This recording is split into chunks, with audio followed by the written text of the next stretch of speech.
Hello and welcome. I hope you can hear me this time better and there's no audio problems.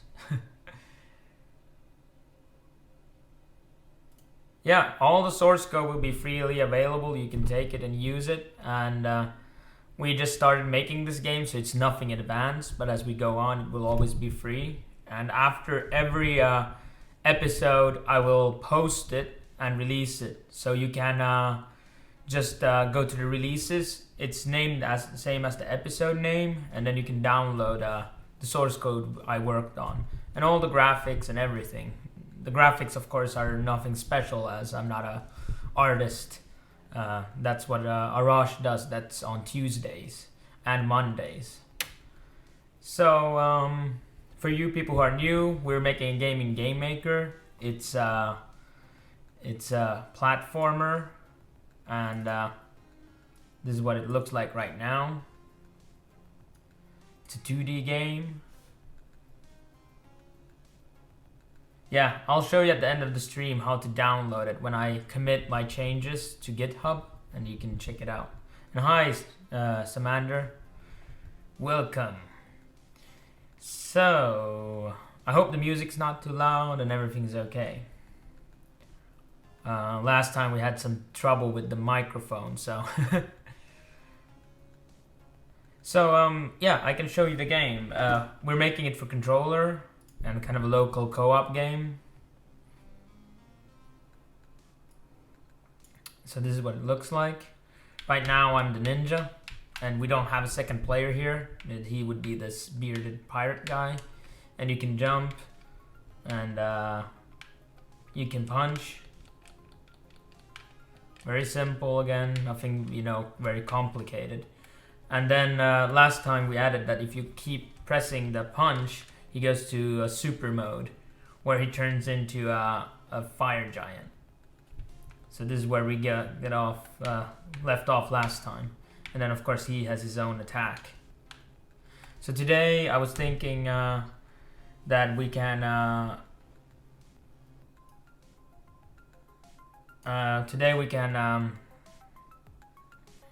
work on making a scoring system, and maybe make it so that if there's only one player left, it restarts the level or something in that style. And maybe something else, we never know. This is not really, that strict. If you guys have ideas, now I'm gonna die. Oh, and then in the super mode, you take damage for every second you're in the super mode. So we don't even have a proper level yet, but we can start working on that. Maybe make some kind of like traps and stuff you have to dodge and stuff like that. So let's get started, I think. So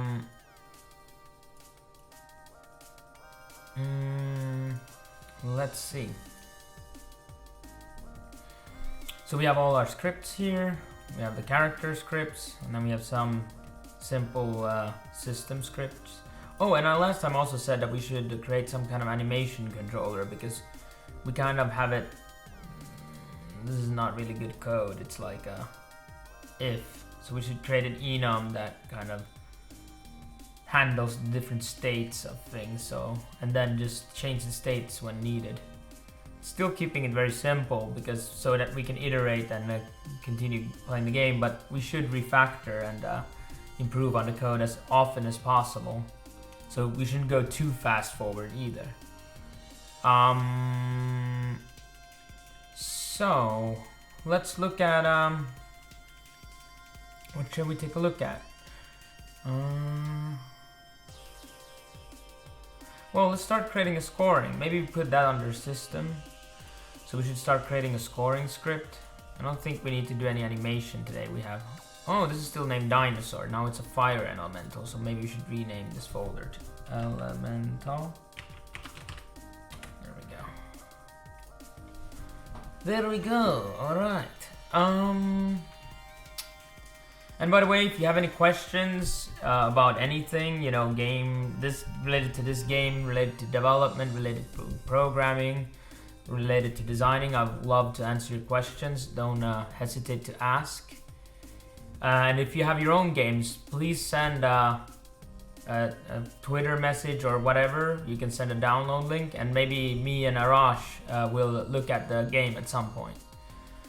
Like we might do a separate stream where we just play you guys' games. So, and then we can give you feedback or just have fun playing the game.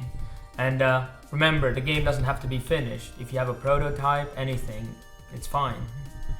It doesn't need to be. This game is not finished, and you should not stress too much about getting it too polished before you start testing, I mean.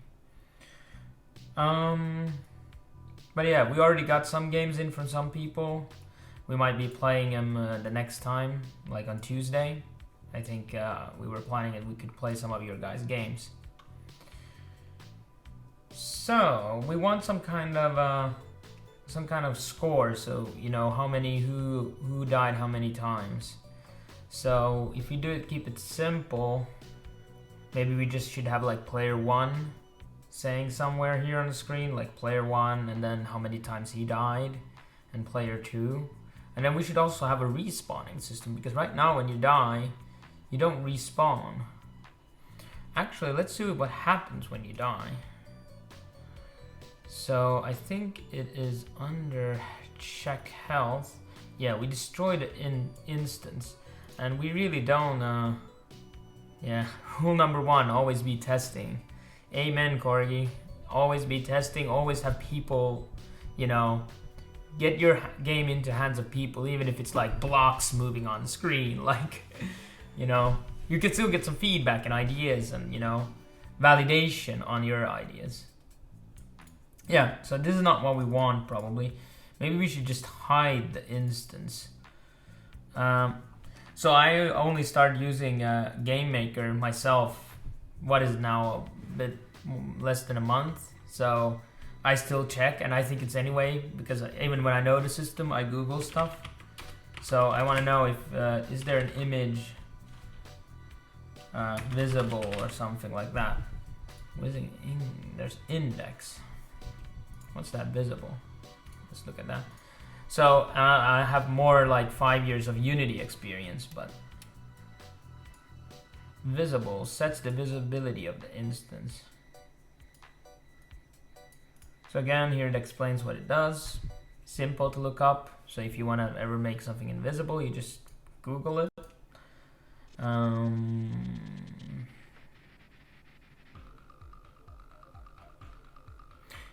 The Balco will check the flag. I wonder if it might still collide with things. We have to check that. Well, let's put that in. Let's set here just if you're this, if your HP is 0, then let's put visible, and here it does auto suggest to false. So then let's retry. Let's see if that's better.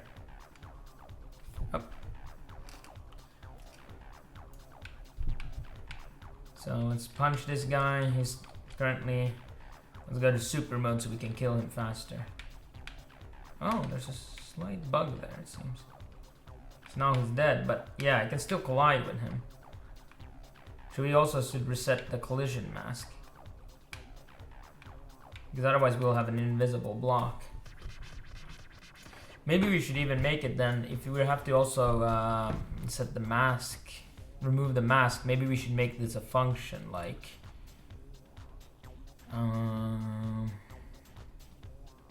create script. Let's say we call it like set.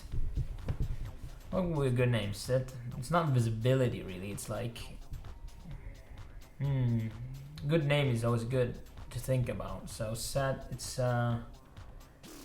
basically he's dead, but I don't want to say set death. Maybe we call it just active. I don't think that's taken. Set active. Is it taken? Nope. Doesn't seem so. So let's put here like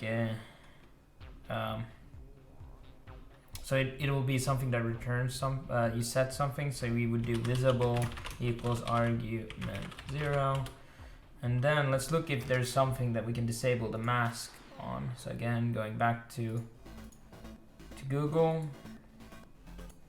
I must have closed it again. game maker, mask. Let's just see what's under mask. Editing collision mask index. So you can set it to something. Depth, object index, mask index, game maker, disable mask. Let's see if there's something like that.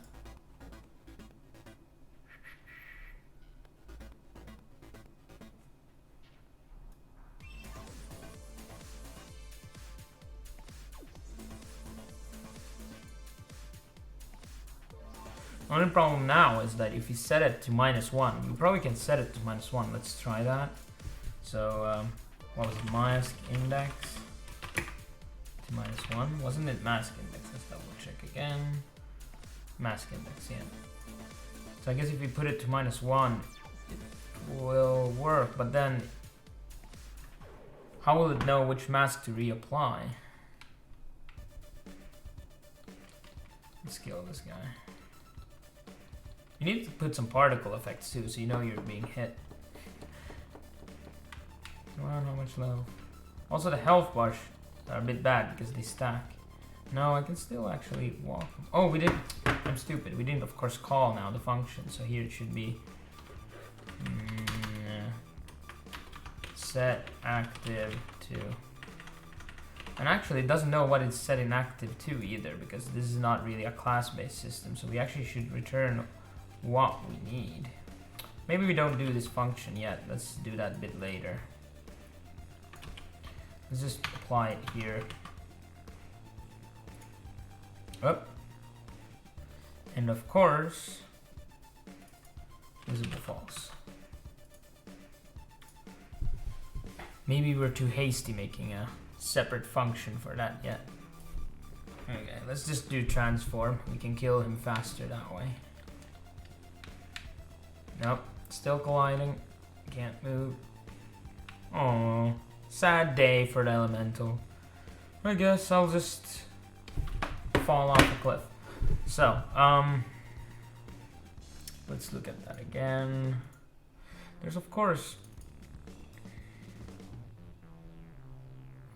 where we did this? The attack script. We were actually. Yeah, because we set the mask index here. This might be overriding it, actually.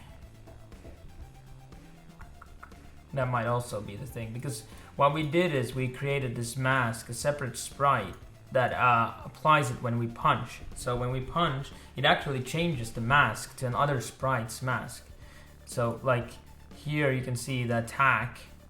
If you go here to punch, so this is the sprite, which we made, where this is the state of the punch. And this is kind of the, you know, he's about to hit. He pulls his hand back, so you know he's gonna hit. So you can react. So we made a punch mask here. So where we edit it, it won't ever show it. We'll never render it. But we left the arm, so we know this is the collider. So this is the way we can have dynamic colliders in the game. So this leaves the, it only will collide with the fist. So if you're punching at something, it will actually just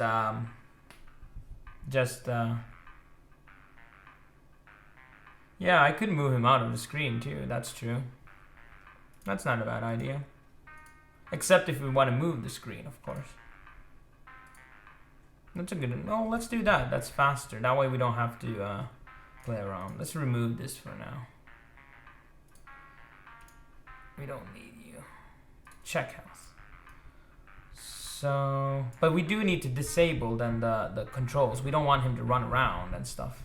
We need to still disable him, even if you put him out of the screen, or he will be just falling. And you know, it's kind of stupid to have stuff that just executes without reason. So you're like have a thing. Can you actually disable?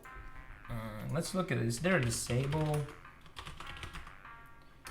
object? Deactivating.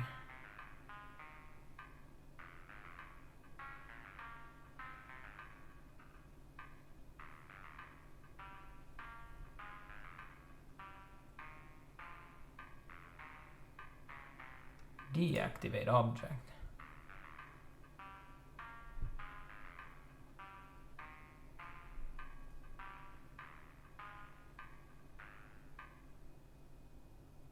Maybe this will work. Let's try this. I never tried this. And I think if you give it unique ID, which is ID, I think it'll actually refer to the only this object, not all the type of him. Let's see if that works. Well, now that worked. So now it's deactivated. So it also probably means it's not executing that object's code, which is good if that's true. Because then what we get is it's not like if I would move it out of the screen, he would still like you could still move him around and maybe he can re-enter the screen. You might have bugs. Another thing that could happen is that what happens like it actually takes a lot of resources. You know, like this. Why is the computer calculating something that is not needed? Let's read. Note the depths and room start. Always there are places within the roof and the room will return on warning, isn't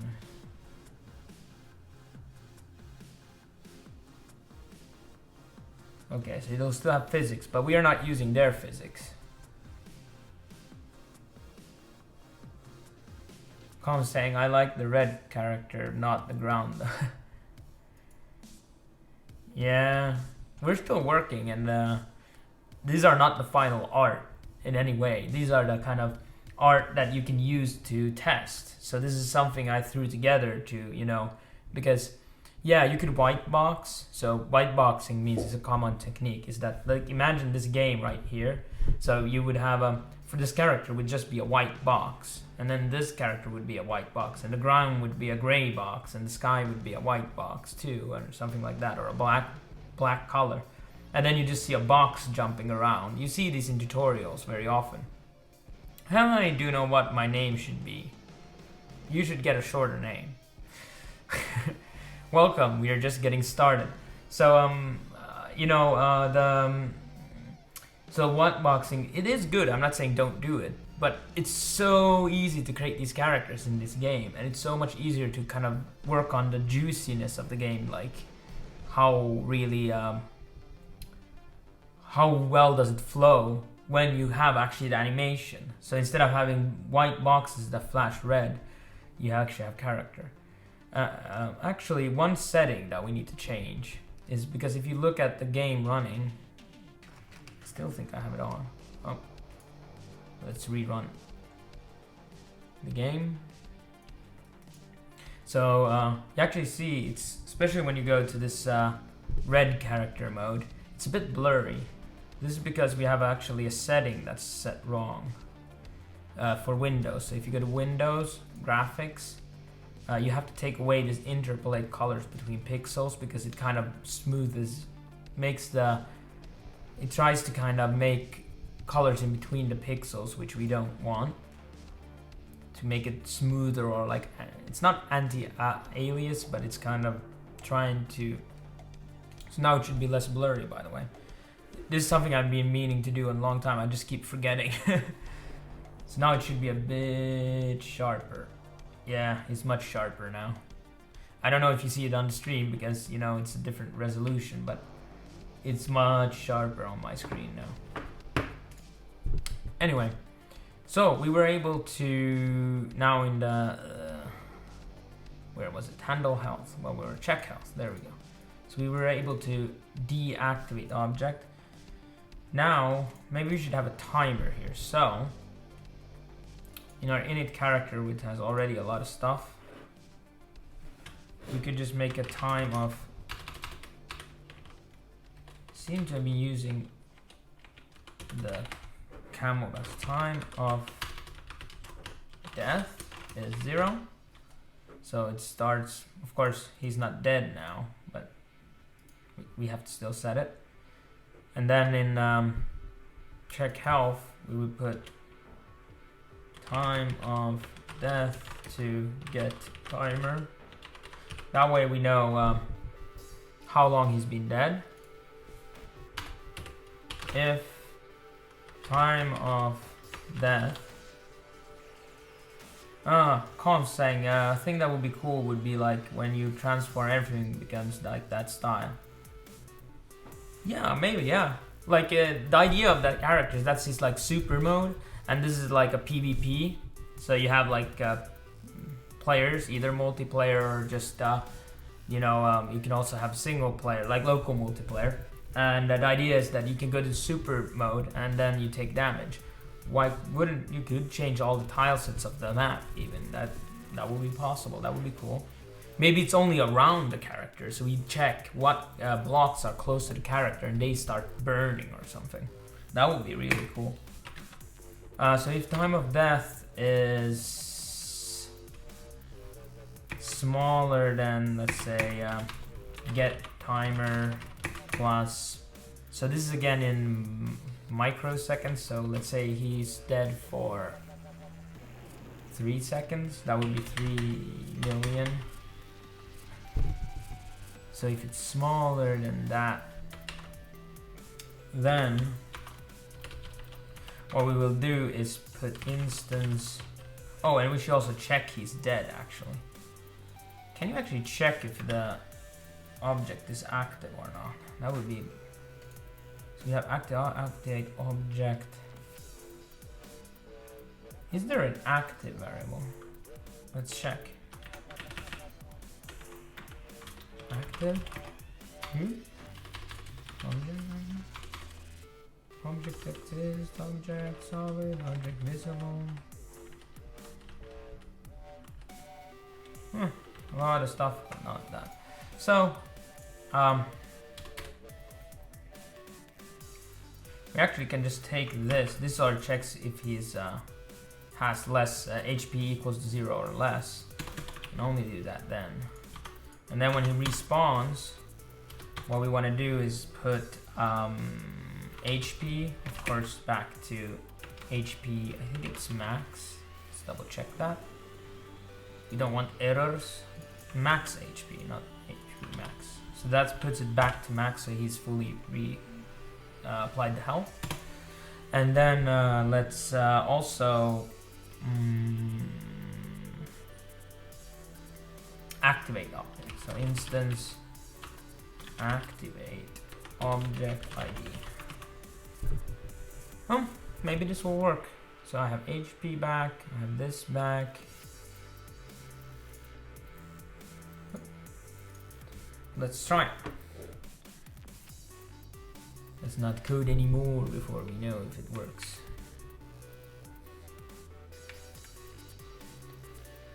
Oh, no, we have a problem in the logic, but at least we know most probably he's this is working, but this, of course, get timer plus. Let's do it the other way. This is not correct actually. So we time of death. It's actually, sorry. 1, 2, 3. That's 30 seconds. 1, 2, 3. 1, 2, 3. And this is smaller than get timer, so this is passed. Now it should maybe work. Maybe. Let's see.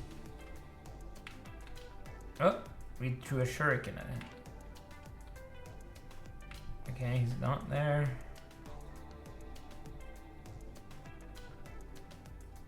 It is much longer than 30 seconds now. Let's see if he even comes back. Where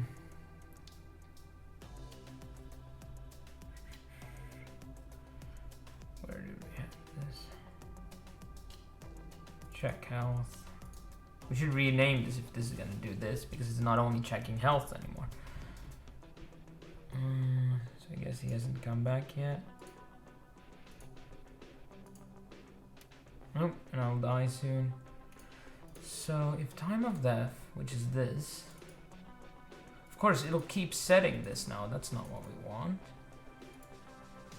It actually should just do this once. Now it's executing this for every frame.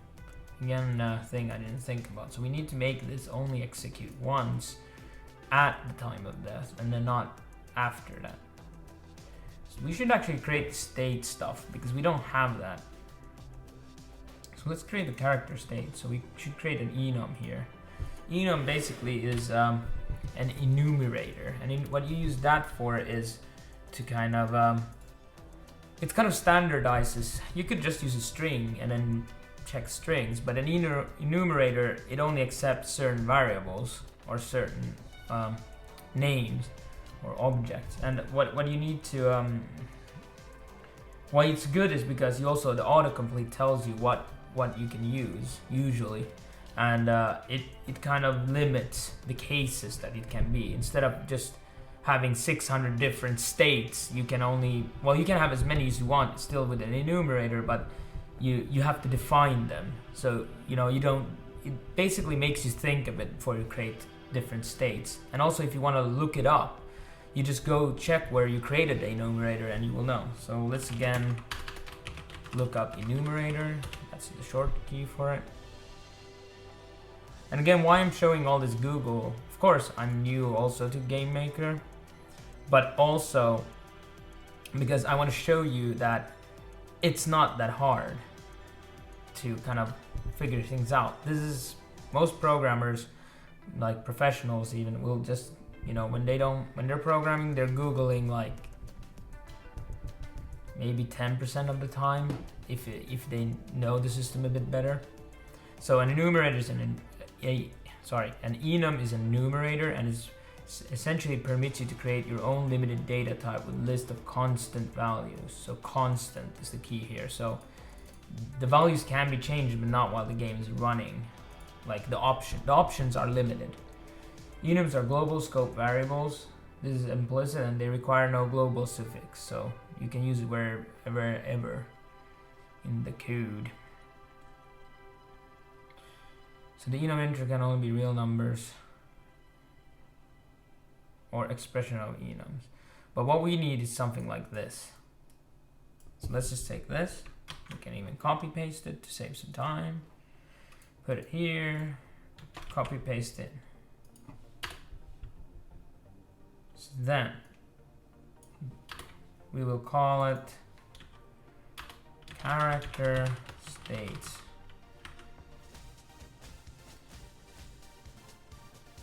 Should we? Or just call it states, character states, states, character states.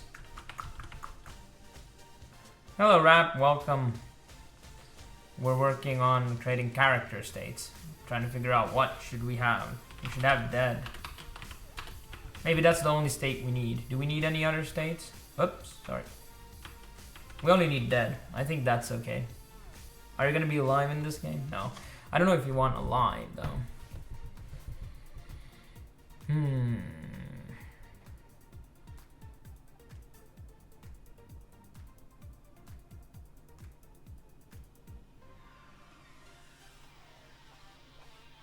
Well, I kind of would like this to also have like attacking,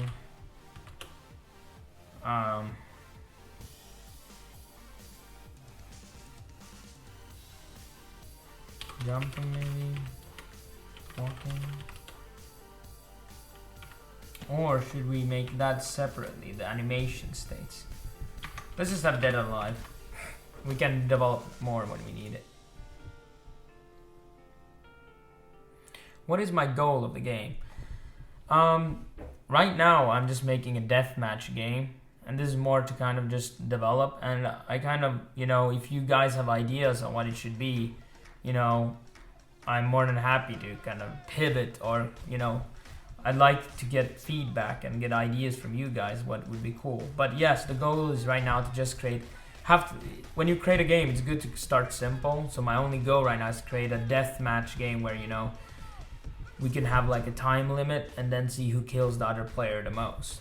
And then also develop cool mechanics of attacking. So having some kind of aerial combat would be cool. That's really hard, and there's very few games that do that well. And if not, if aerial combat is not working out because it's hard, then we can figure out something else. Like, it's kind of developing on the go. Yes, if you would work in a real team. Is it doing weird sounds again?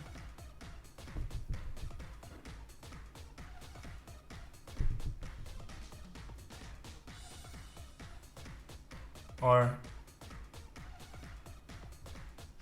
there is the echo that you can hear. So character states. So yeah, we will develop the game, and yeah. So yeah, usually when you work in a bigger team, you would have like a design. You could have a design document. You have a very strict. You have a goal and you know a theme. Right now, I'm kind of.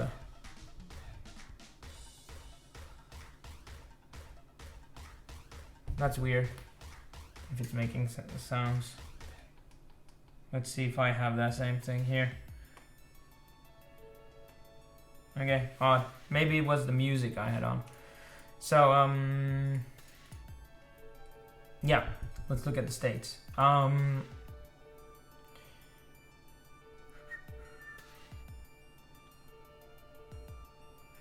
Alright, check health.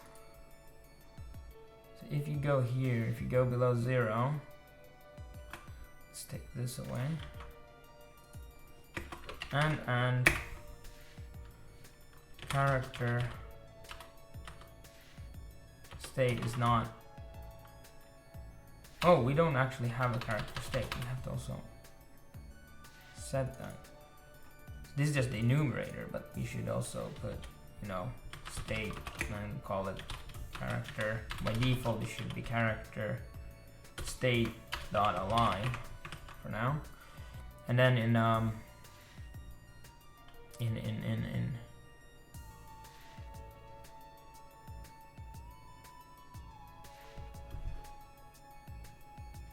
Hi Hulikusti, tervetuloa, welcome, yeah, from Finland.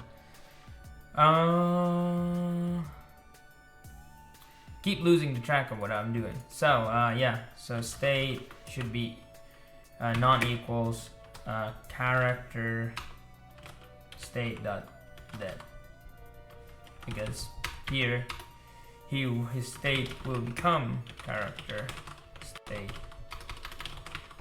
dot dead, and then if character state, oh sorry, if state is character, it might be actually me writing that makes it.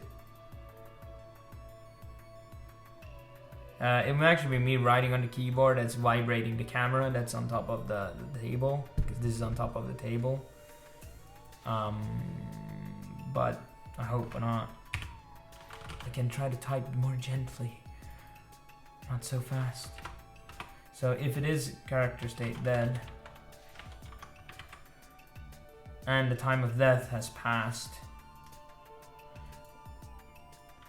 we can actually just put this in the same if, compound it in here, then revive him basically.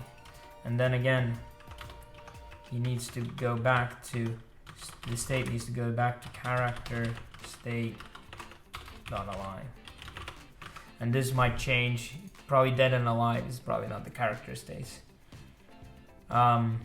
Yeah, actually I'm getting better. Like I'm actually gonna move this whole setup into my workroom, and there I'm gonna get some like proper audio kind of panels and elements, so you know the sound hopefully will get a bit better over time. Whoop. Forget the parentheses. Oh no. But what are you guys doing? Are you developing your own games? What are you doing? What are you up to? What? What did I do? Ninja. All the ninja characters are not set.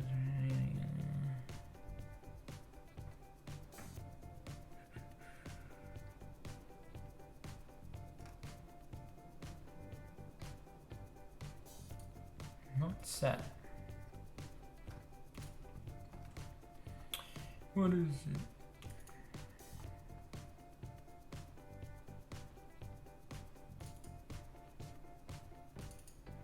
Shouldn't this save this state?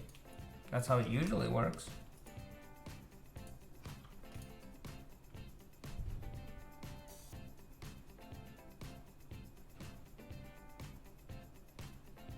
Can't create, yeah, I'm not. Maybe it's creating it too many times. Maybe we should just move it from here and then you have the setup of the system. And we move it here, but I don't think that should matter. Korg is saying I took an official Unity tour, built it, and currently working on expanding it a bit. Cool, yeah.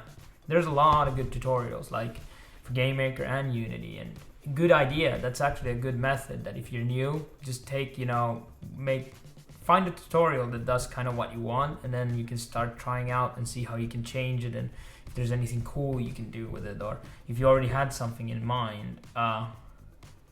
Actually, what script is this? Init character. Abort. I don't think this should matter.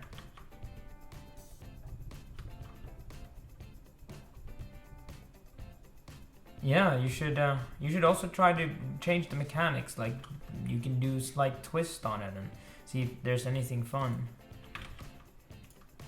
Is this misspelled again? Yes, it's misspelled. That's what it was. Not close enough. It's hard to talk and write at the same time. Sometimes your fingers, go. Now it should work. Let's see. Yeah, what do you think about the UI system of Unity? It's become a bit better lately. Are you having troubles with it, or is it good?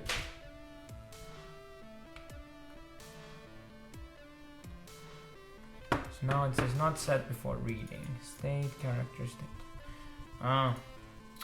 We still have one last spelling mistake. Yeah, how are you finding the UI system of Unity? It's a bit better these days, but still a bit tricky. Depending on how you're doing it. Is it a 2D game or a 3D game? Okay, now it died. Let's see. Oh, he might actually be respawning.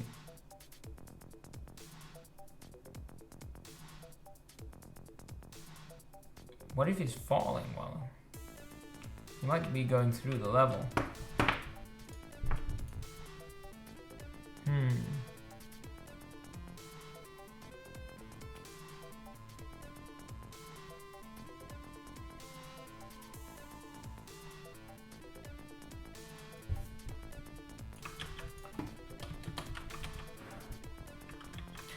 Let's see if we lock him in place. I don't know.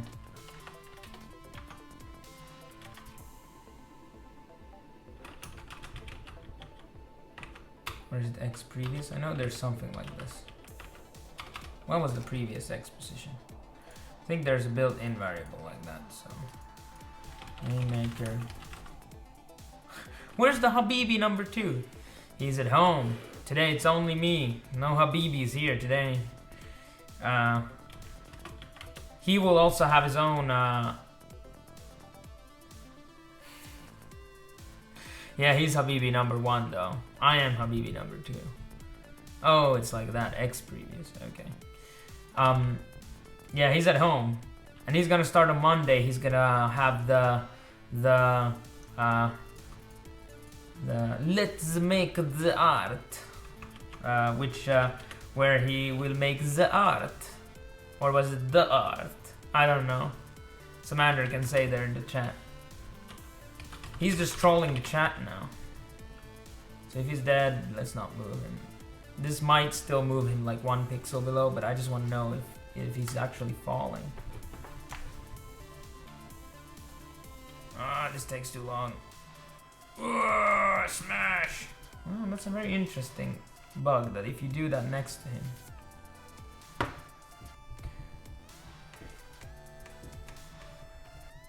Maybe 3 million isn't 3 seconds. If you make it like...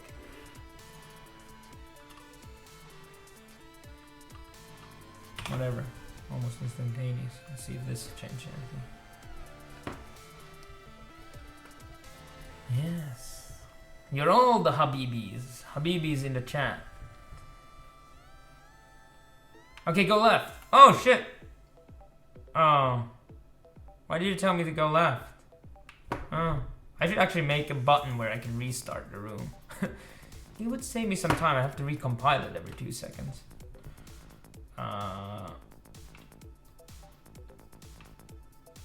Okay, there's something wrong in the timing still. What stupidity did I write there? So time of death. Then if time of death plus 10 has become less than the timer. So instead it runs this, it should be more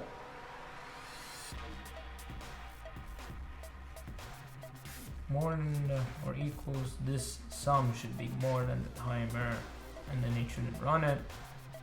And then once time has passed, it should become less than the timing.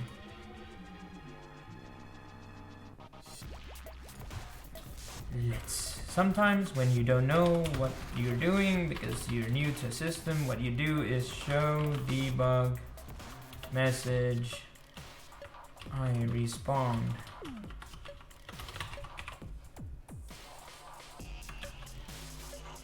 And then we put here I died. Let's see what happens.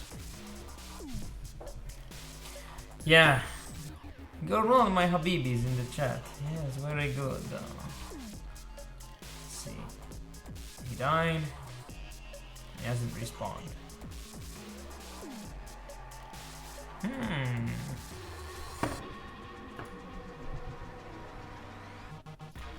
What have we done?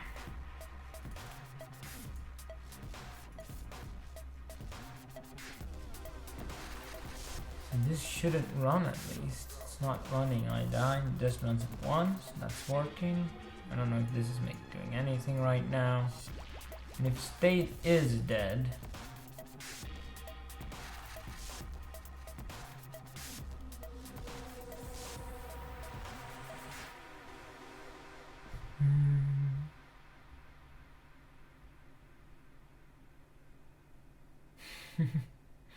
yeah, welcome, everybody's new. So basically this channel is me and then Arash there in the chat, and we do game development, we discuss game development, and we live and breed game development. So, and right now I'm sucking at game development. But that's part of game development. It's not fun if you don't suck. If you're good at it, then, you know, I would just do something else. I would become like a world-renowned chef or something.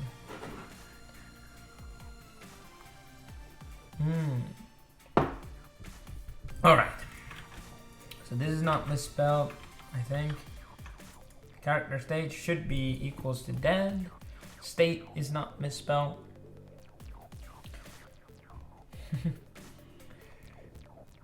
I respawned. Time of death. And this shouldn't change for every tick now, so let's put here show debug message. Oh, I figured it out. I'm an idiot. That's why it doesn't work. Yes.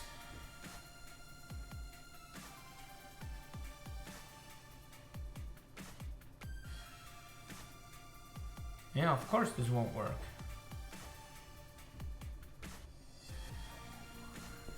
Actually, where is so we have a system object here. Let's set up. Actually, I wonder.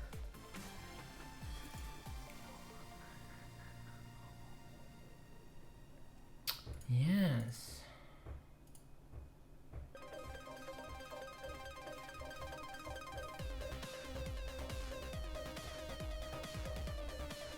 Yeah. Okay. You know why? Has anybody else figured out why it doesn't work? Maybe you have. What? Oh, don't say anything.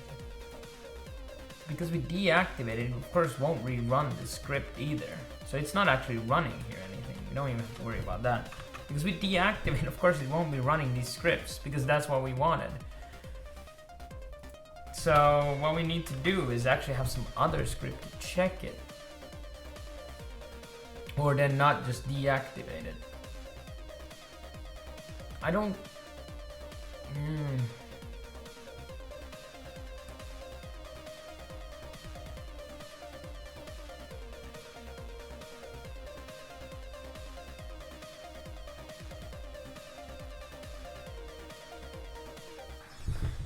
Let's try something.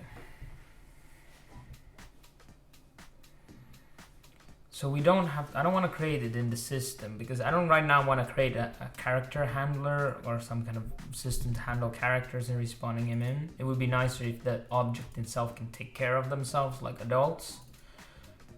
So here's the pile of things we're running. So what if we put here if status character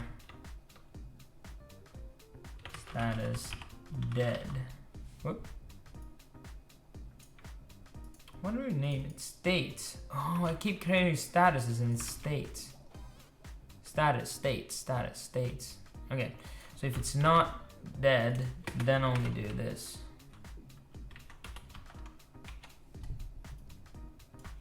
So only run this stuff if he's not dead. And then let's not have this. And then visible true. Visible false. Mask index -1. And actually, I think that the mask is reapplied here in the attack. Of course, we could just check how we did it fast.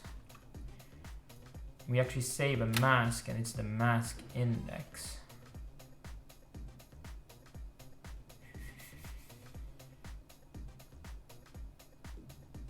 Yeah, so this will actually also bug because it's taking it, you're saving it temporarily and switching it back. Which we also, of course, can do here, but well, let's try this first. Let's not worry too much. We need to. Sometimes not going forward too fast also makes it not so you can handle your errors. Okay, we have misspelled it again somewhere wrong. It's in the script step normal. Damn it! I thought that we did it correctly, but we didn't. What did we write here? Is that also something else? That's state. It's not status. State, state, state. I don't know where I got status from suddenly. Alright, so let's check if it works now. Okay, no obvious bugs. Let's see what happens. I died. He vanished. Actually, I'm not colliding with him either. He's not coming back. This should be still running. We don't have, oh, we still have the deactivate here. I thought I removed it, but I thought wrong.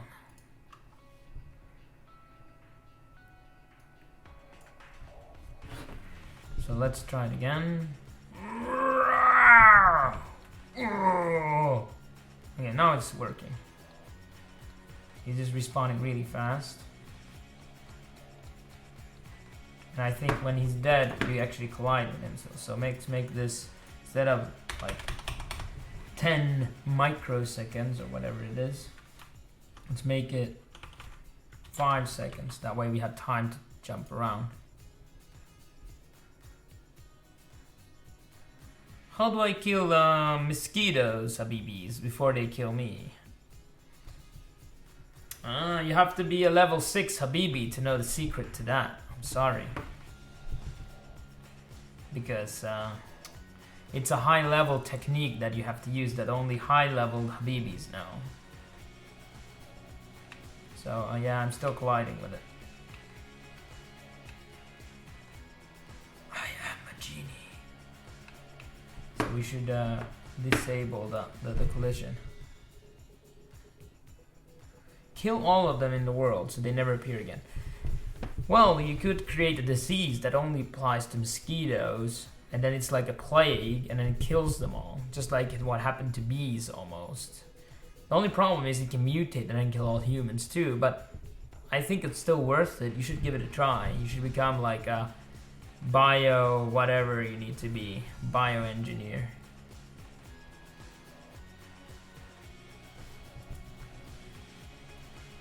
We could just inject the poison in our blood, so when they suck from our blood, they would just die. The only problem is they also suck from animals. We should just feed it to everybody in the world, and they all die.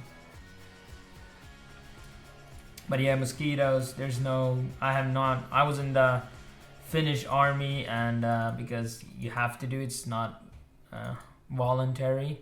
And we were in the forest, and we had all these kind of smoke things and whatever. Nothing worked. What works is that you just cover every part of your skin. That way they won't be able to bite you, and have a net, like a bee, like keeper or something.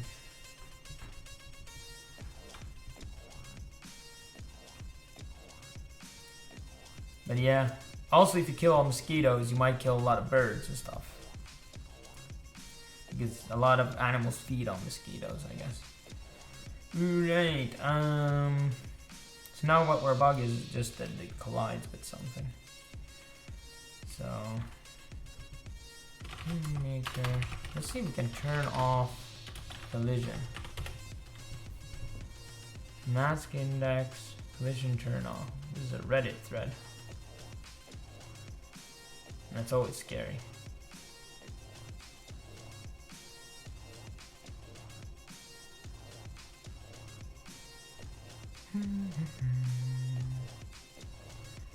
Yeah.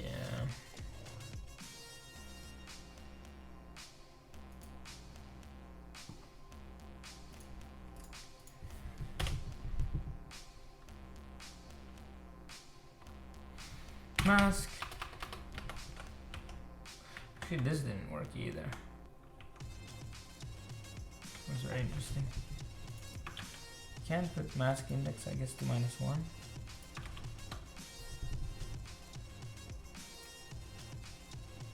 So when you define an object in GameMaker, so you can assign it to a mask and to be used as collision rather than one that corresponds to the defined sprite. This variable can be used to find the sprite index of the mask, or it will return -1 if the sprite has none assigned, or to set a mask for an instance to a choice in the sprite. Setting the mask means that you can have, for example, a sprite, for instance, with an irregular shape, and get a circle collision mask that's gotten from a separate sprite. There's no other properties.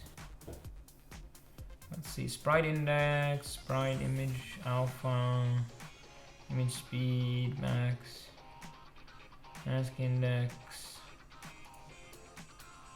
It's very interesting, you can't just turn it off. Because I do know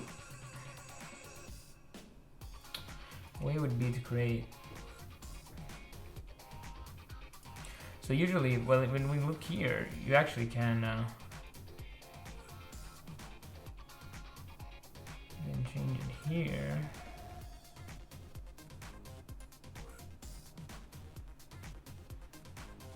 Separate collision mask for sub images. Yeah, let's see. One way we would create a sprite and call it transparent. Or no collision. And then just do no collision. This is a bit stupid. And then we could just do mask.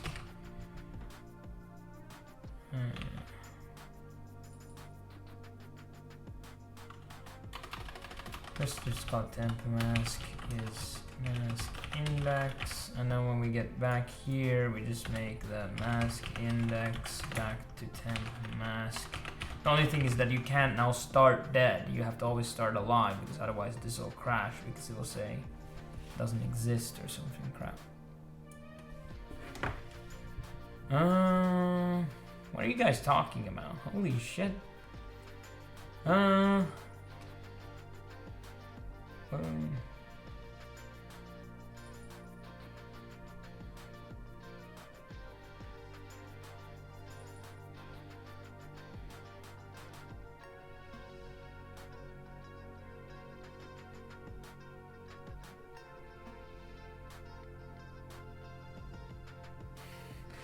Yeah. That would be a cool, like, if the mosquitoes actually would be like vaccination machines. They would re-engineer them to be more perfected for that.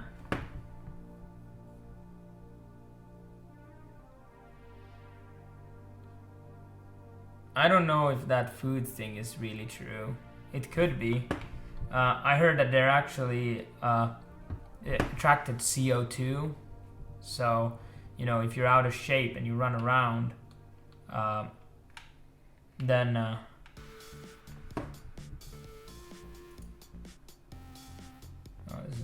so if you run around, you attract more. So if you're out of breath, you attract more. And I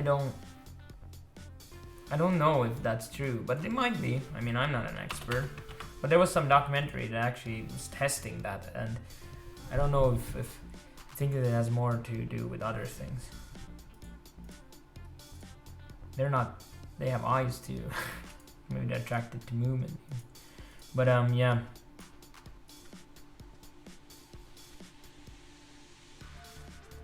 I don't know if garlic helps. We have like professional, like when I was out in the forest, we had like pro grade like stuff that you could rub yourself in and nothing worked in the end. It's just, you know, I would say almost nothing there except covering your skin. I mean, of course it helps a bit. Like if you go into, you have an open fire and you go into the smoke, it'll help. But in the end, you will anyway get like mosquito stings or whatever you call them. So this is not working. Now the only thing is we don't want to respawn where he died. He should actually move somewhere. The question is now, where should we move him?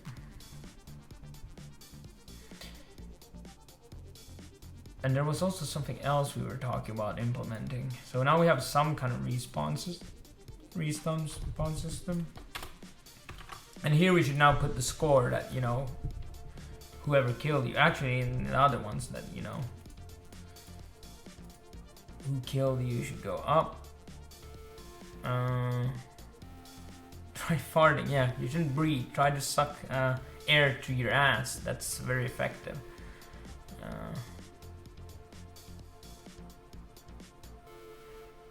Yeah, you're getting sucked by female mosquitoes. Remember that when next time you're getting stung or whatever. Yeah. And the other thing, if the mosquitoes are inside, there's this kind of electric mosquito catchers that can attract them too, and then they fly in and then they just burn up. I don't know if those help a bit.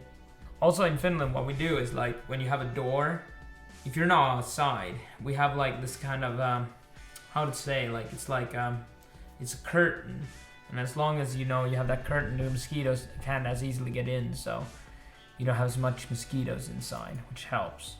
You know, when if you close the door, they can't get inside usually. Yeah. So, trying to think what should we do next. So we now have a respawn. We should get random location. The problem with the location, it would be cool if it was just random within the level, but the level really should just be the screen. Right now the level is, I think, bigger than that. No, it's not much. It's kind of one-to-one. So what would be cool that we actually create a level now. So objects, object ninja, and let's change that to blocks, dirt block. And let's just actually, whoop. Let's just let's just deal with those that are misplaced later on. Let's just make a wall around the whole level. We could create like procedural code that would actually do this for us, but I'll leave that maybe to another episode. Right now I just need a wall around the whole level.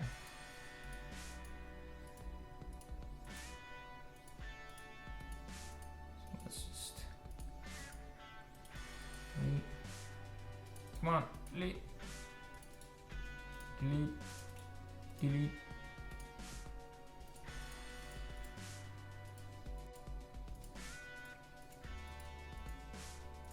So now we get it all inside. Let's see. See what that looks like.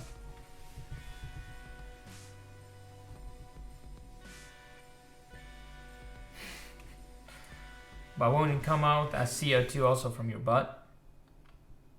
So then you're just gonna sting you in the butt, and that's not, or suck your blood from your butt. I had once a mosquito, what? Yeah, we need to fix that bug at some point too. I had a mosquito like suck blood from my eyelid, so my whole eye swelled shut. That was nasty. But I still don't mind them. Usually once you get, you know, enough bites, it doesn't swell or itch anymore.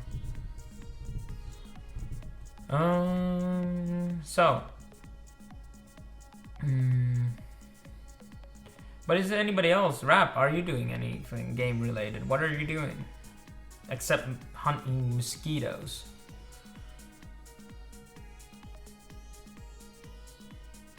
And if you're not doing anything, you know, game related, that's okay. You don't have to. Can't remember. You might have said it before. So now what we could do is just randomly place them. So let's go back to check health, which is not the place where we should do this. But let's put this first on. Now let's randomly move him. So what we do is we'll check the collision. So from here we have the script to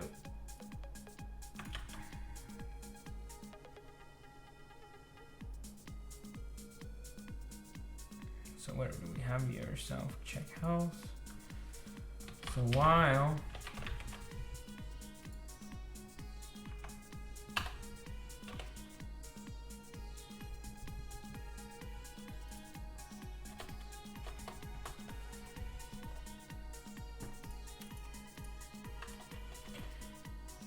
this is me, so then we put here x equals random range x. I think we're using the view 0 here, yeah. So we take that.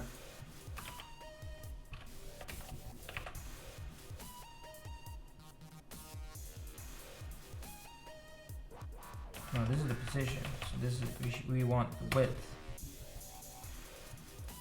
And then we have y. The problem is this will of course create an infinite loop if there is no space in the level. So we could also make something that says check 100 times and then stop it. Don't. I'm lazy today. These little bugs will have to fix when we launch the game. No, I was kidding. Someone's like, oh, my computer froze up. Why? I always get this.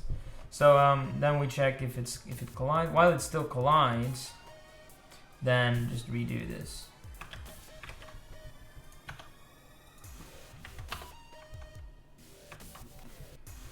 Let's see. As long as it collides, and we did put the mask index back because otherwise we won't collide.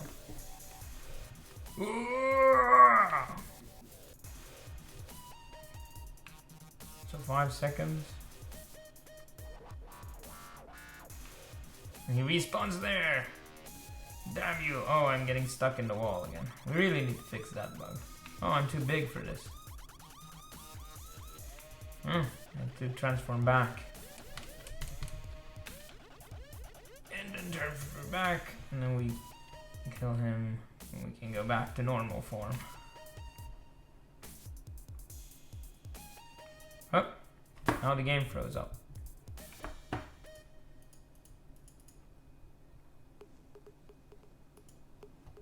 So I guess it was looping infinitely, maybe? Could be possible. Let's see. Let's kill him again. Just to double check what that was all about.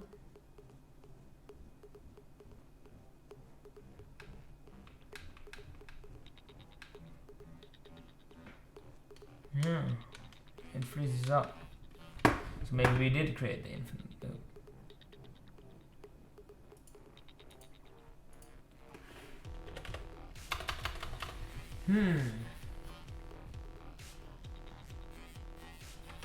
Why is this? This is not. This should be 0. It should be X.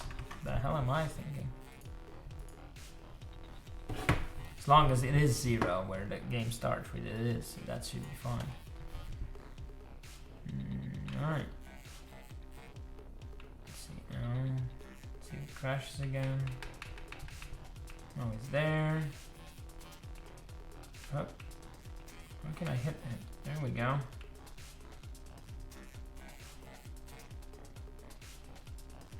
Oh, it's there.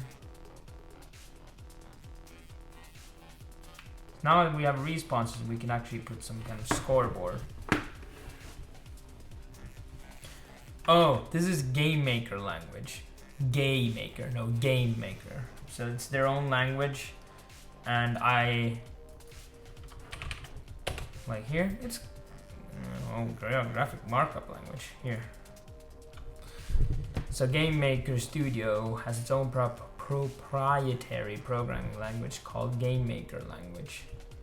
Game Maker, game, not Game Maker.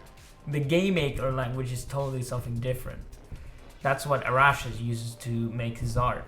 But this is Game Maker language. And it's kind of like an event-based language. And it has kind of its own quirks. Like, it's actually quite hard to write really clean and nice code. Like something that looks nice, because you can't create any objects. You can just respond on events. You can still do it, it just requires a bit more relearning. So if you're used to C# from Unity, for example, then this will be definitely very different. Personally, I've been using C# to code most of my games, and that's what I'm used to. So I'm used to creating classes, I'm used to doing all that stuff. Yeah, if you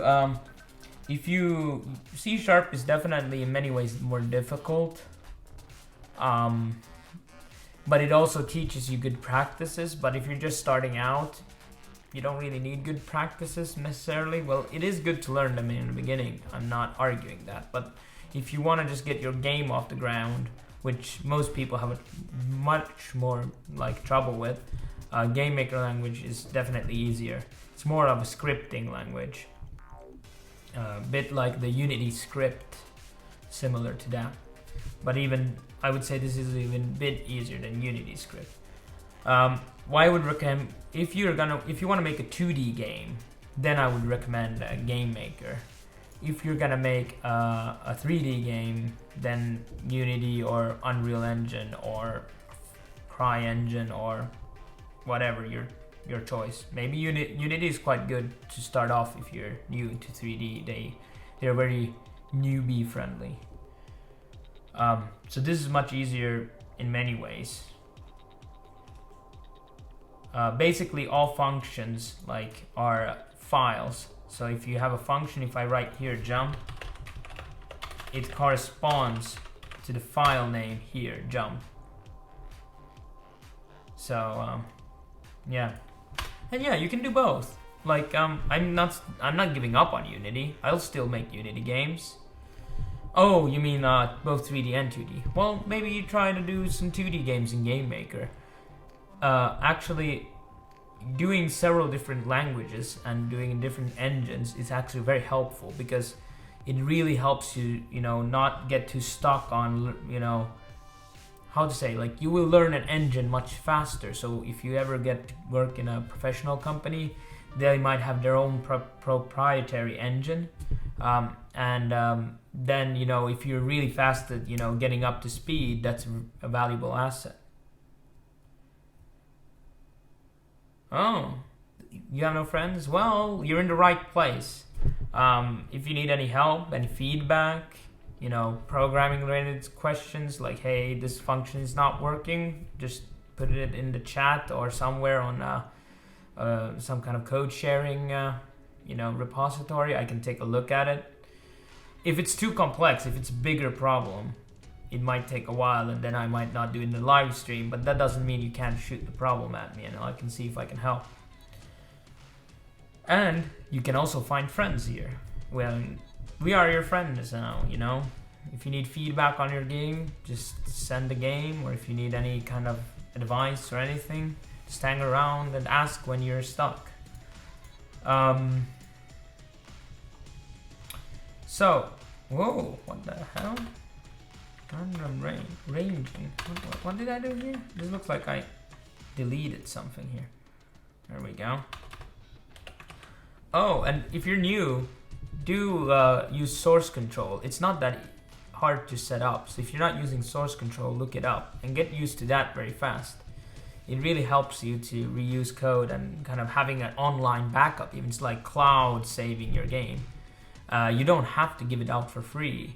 Like if you use Bitbucket instead of GitHub, you can actually, I think for free, create private repositories, like private versions. GitHub, I think you have to pay to do that, but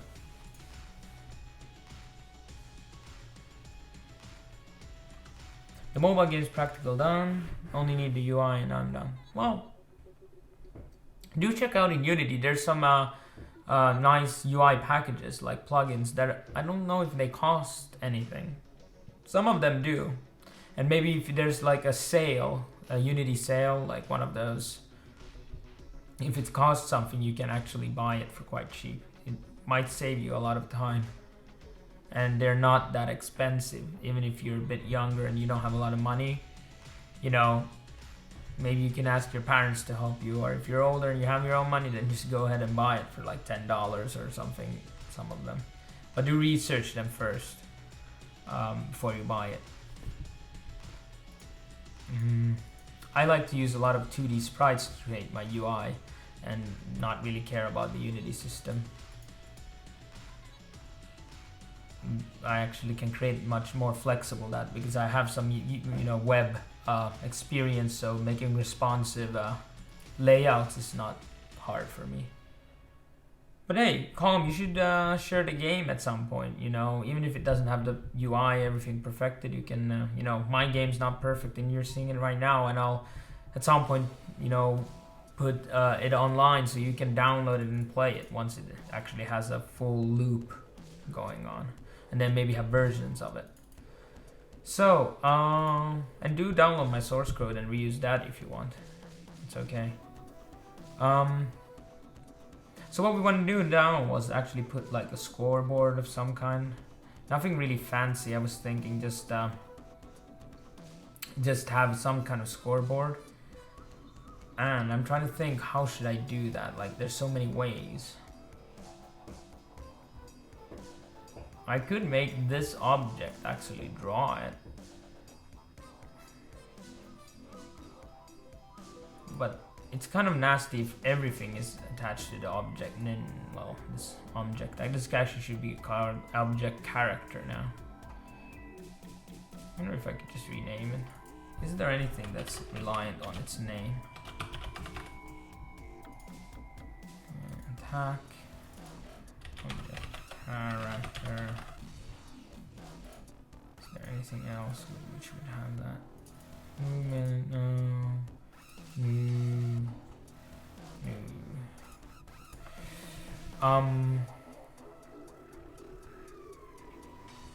Mobile controls.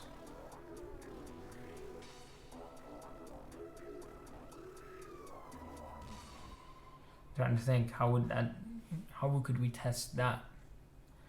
And it would be cool if we are, of course, allowed to stream it while testing.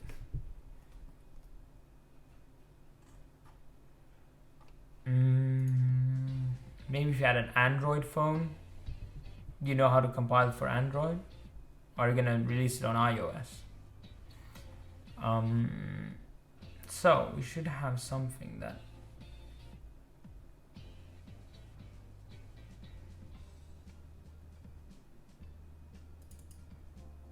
didn't we have something here? It says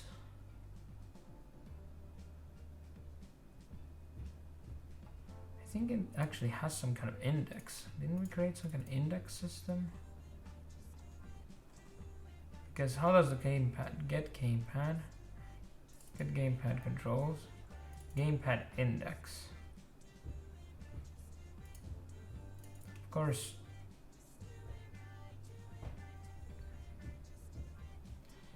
And get gamepad is in it. Probably an init character, isn't it? Get gamepad index. So this should be 0, 1, 2, 3, or then 1, 2, 3, 4. Yeah, you should try to get it set up for Android if you want to release it at Android, because putting up all the Android building code actually is a bit of a hassle. You might want to check out the tutorial to do that. It's not straightforward. But once you get it set up, then it's easy. But yeah, it would be, I don't know what other device. It would be cool to try it with touch, not with a gamepad or keyboard and mouse. If it's a touch game, you should have a touch controller. We got from NVIDIA this an NVIDIA Shield. This is something where we're gonna test our games. So for what we can do is, because now of course I'm using this, the controller, but you know, we can go to places. So we can go to meet friends in a restaurant, say, hey, we have a new version of the game, and then we can play with the game. This does have a touchscreen though, so that's what I was thinking that we could try. And this has HDMI out, so we can actually stream it. We would then could be able to play it on this screen with touch. It's a bit heavy though. That's the only downside. Oh, it's 2-player. Do you play on the same device? Is it more for like a tablet, or is it for a phone, or is it for both? And what kind of 2-player game? Sounds interesting. There's not that many 2-player games out there. Do you play it over Bluetooth, Wi-Fi, or is it like local, like on the same device? Or is it online multiplayer? Sorry if I'm asking too much. You don't have to tell me everything. It's just interesting to hear. So here's draw GUI. What is draw health bar? I think it just draws the health bar. So this is draw text. Text. And then what we want to do is x can be 10, y could be 10 plus gamepad index, I think I called it, times 10. And then we need to have the, let's just put the string here, like call player 1. No, player plus string gamepad index. Do we have all the parentheses here? Maybe. Let's just run it and then we'll know. Yeah, same device. You are a ball and you have to push the other player off the map. Oh, that's cool. That reminds me of a game that Arash made. He made a pizza game where you have to eat pizza pieces and at the same time not fall off the pizza. You were pizza topping, sorry. I think it's called Death Pizza or something. Oh, there's one. It says 0, but it doesn't say that. Oh, it's because we don't have the controller. Maybe another one. Yes. They should still... They're both drawn on top of each other. We should have a separate index though.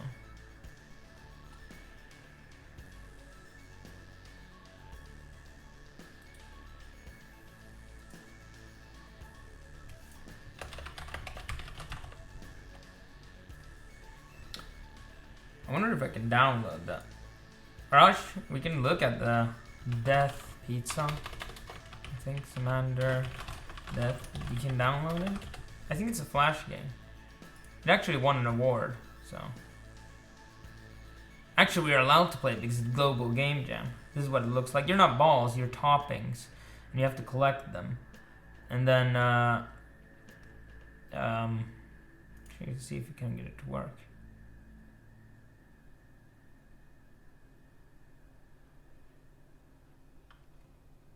So you have several players. This is not a mobile game, but it's really cool. So how did you start the game? Controls, WSD, gather chickens and components. There we go. So I'm now the mushroom, and then I have to collect my own mushrooms, and then I become bigger. And then let's say I'm the broccoli, and I'm playing like 2 player. So then you have to keep. So this guy keeps eating the pizza, and you're the toppings. And then you can start pushing each other off the thing. But then you're also yourself in danger of falling off. So this is of course a bad demo because I'm playing against myself. Oh, so no, you're not getting the broccoli, Mr. Broccoli. I hate broccoli. And then, So over time, this is gonna get smaller, and then this is what it reminded me of the your idea. It's a cool idea. This really works well. Like it's really cool because you get this kind of so here you're basically kind of are a ball, but you kind of expand when you walk against each other.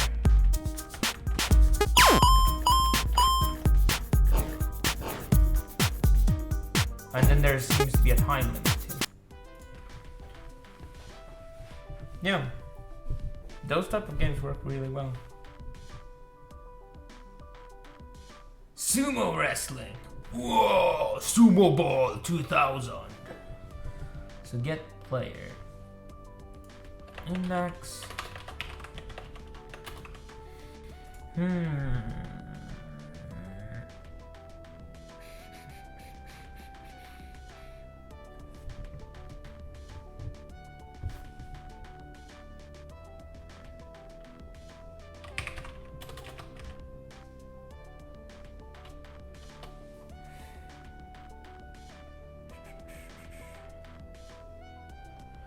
Trying to think.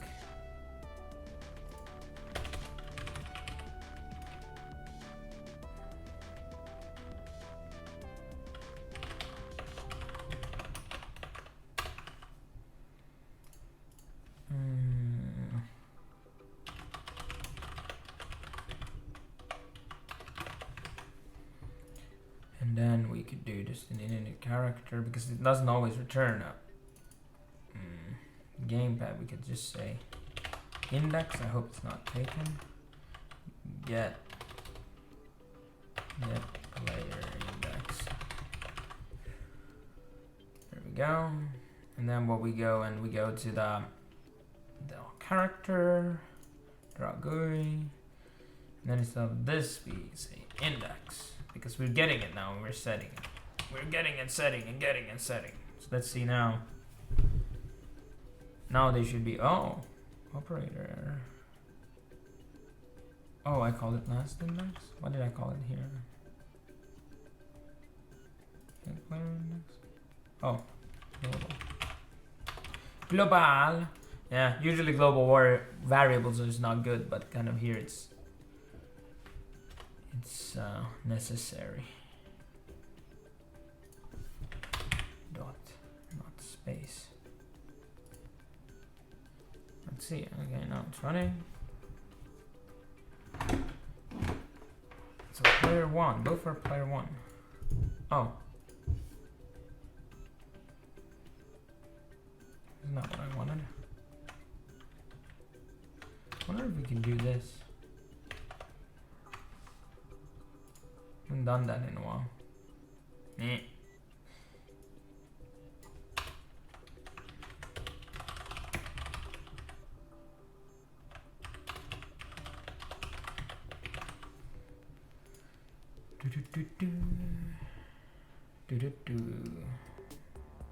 Oh, showcase is here. You have arrived. We are creating a scoreboard for the players. This is not really the best way of doing it, but who cares about the best way?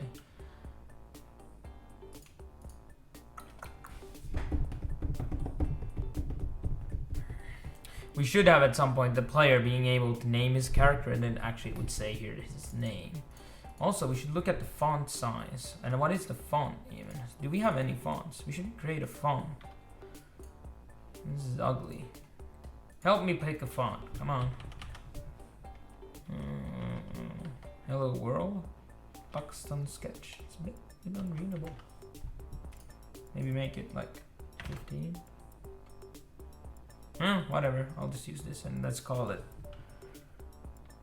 you know, UI font. Okay. Oh. What? Name UI font. There we go. I'll try the game. Let's see. Ball Wars! Oh shit. I hope this is not, is this safe for children? While it downloads. Oh, welcome game dev. 513. Oh yeah, I should add the score. Yes. I was just, you know, playing around. I should first... It's safe. Okay, good. Okay, game maker, what was I? What is set font? I can't remember what the command for that is. Draw set font. Okay, there we go. I'm just changing the font fast so we can get something. Do you get the font size? Set font, drawing text. Can I get the font? Set font, no get font. Yo-yo. Game maker, get font size. Is there anything like this?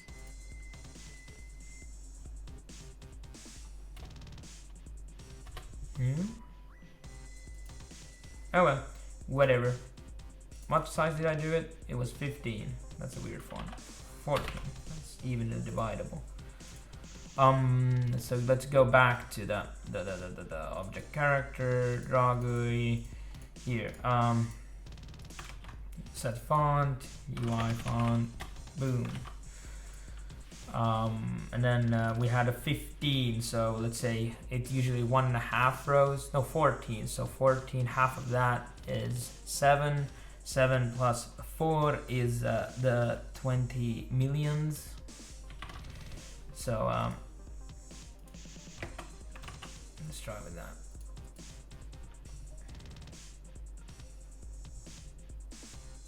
Wrong file. Oh, there you go. Now we have player 1 and player 2, and actually it leaves one space there empty. We don't want that.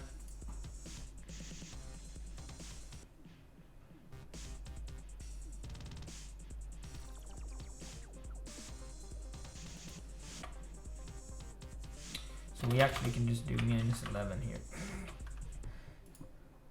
Whatever. Let's just see if it works. There we go, good enough for government work. And now we need to add the score there, so. But to add the score, you know, here it would actually be like this. And then here we should have the score, and the score is the number of deaths. So now we need to store the number of deaths per player. I'm trying to think, should I have an object for the player? Because then we could also use that object.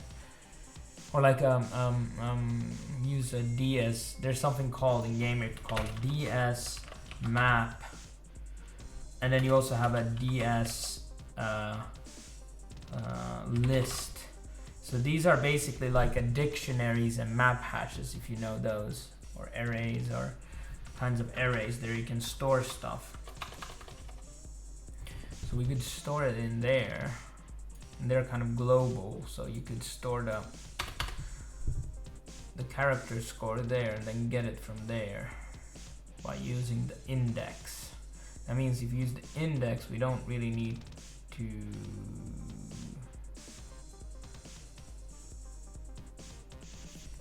so then we actually here we should actually not do it this way then.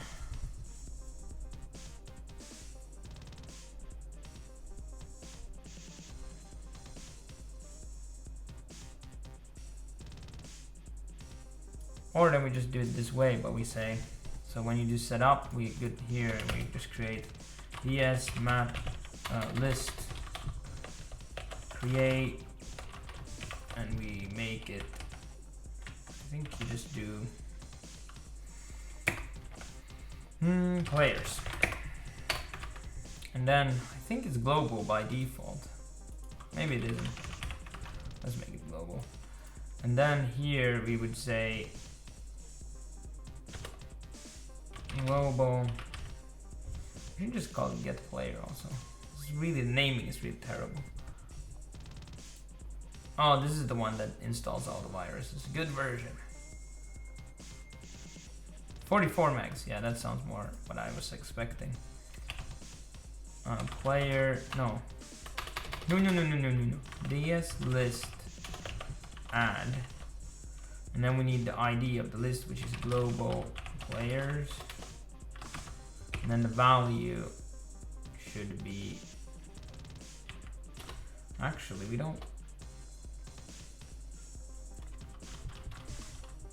Well, the value should be 0 at this point. I just wonder if this actually, where does it start from? Does the index start from 0 like in any other language on place of the planet? Or is GameMaker, as always, a bit special with their special stuff?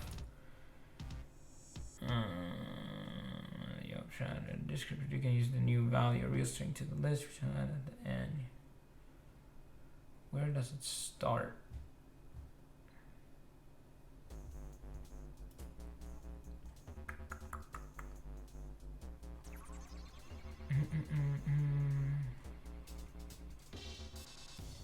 So this is a one-dimensional array.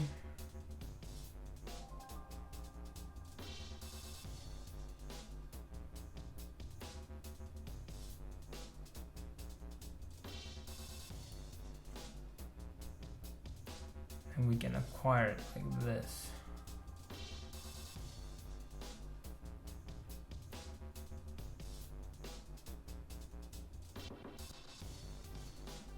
So WASD and arrow keys. Okay, cool. I'll give it a try just in a moment. You can also see structure exists. Create. I think there was. Why don't I have a picture that it doesn't start from 0?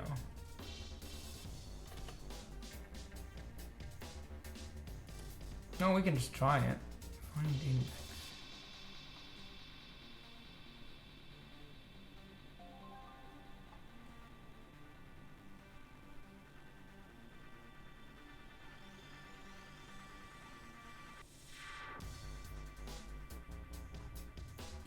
Well, let's try it.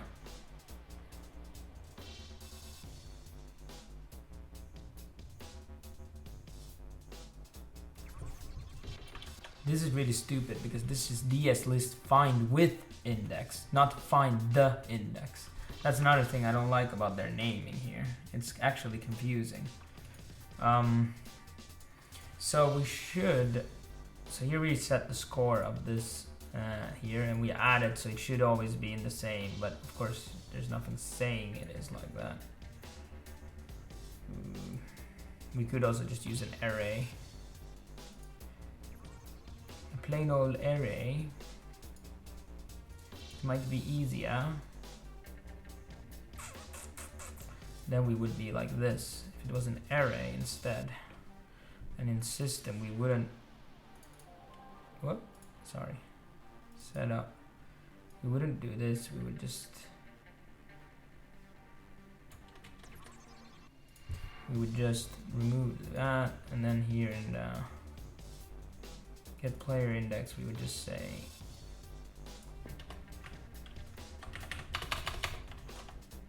last index is 0, just so it always has a value. And then when we go to 222, sorry, it's inside of the draw function, so I haven't created a draw.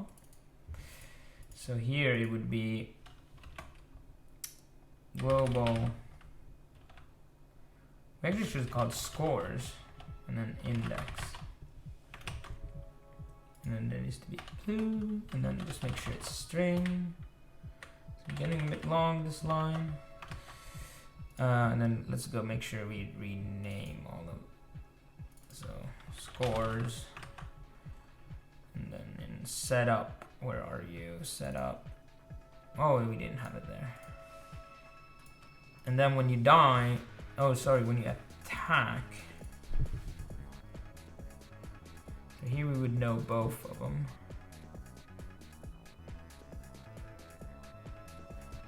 So if HP is smaller than or equals 0,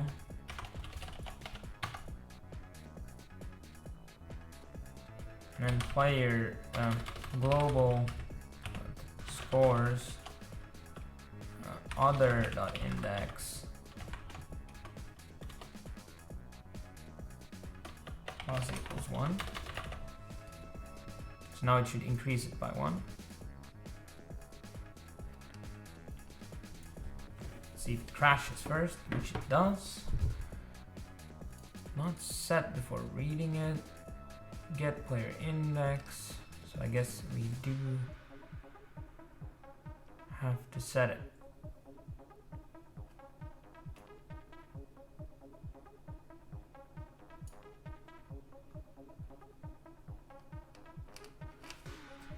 So I thought that there was no way of.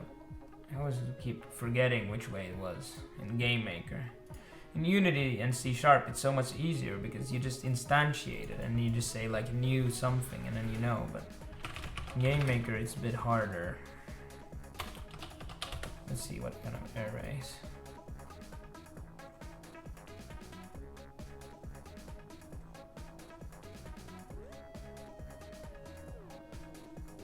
Look here, you're not instantiating anything. Maybe it's because it's global it needs it. Get player index, global scores.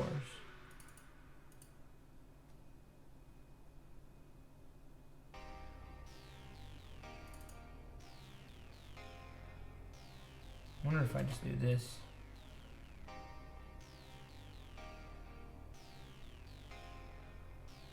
But then this should be done after it. But then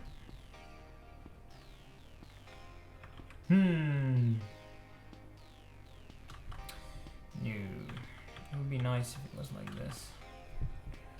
So let's see in setup. What if we do global scores?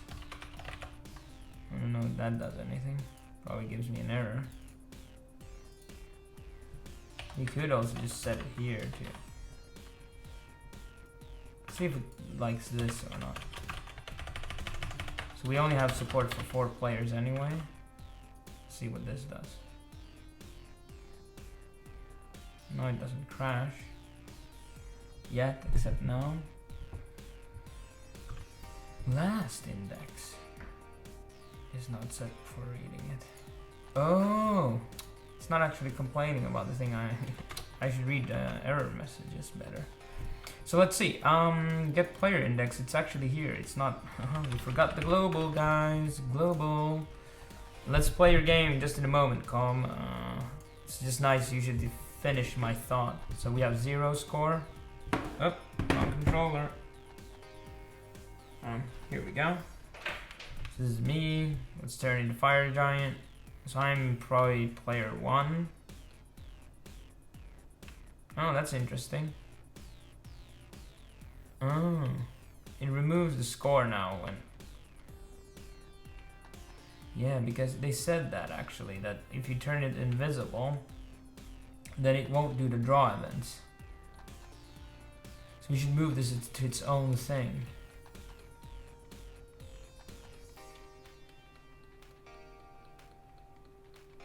Habibi is back. Alright. So now we have score 2. But yeah. So now we have a scoring system.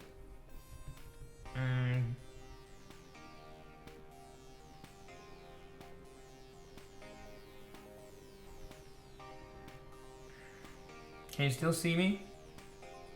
For some reason this says offline. I don't know if that's true. Still seeing me?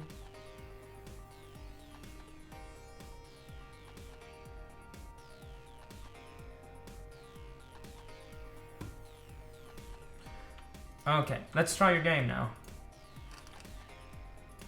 Let's try it. It was, I think this one, was it? Let's see which one was bigger. Almost 44 meg. Nope, it wasn't that one here.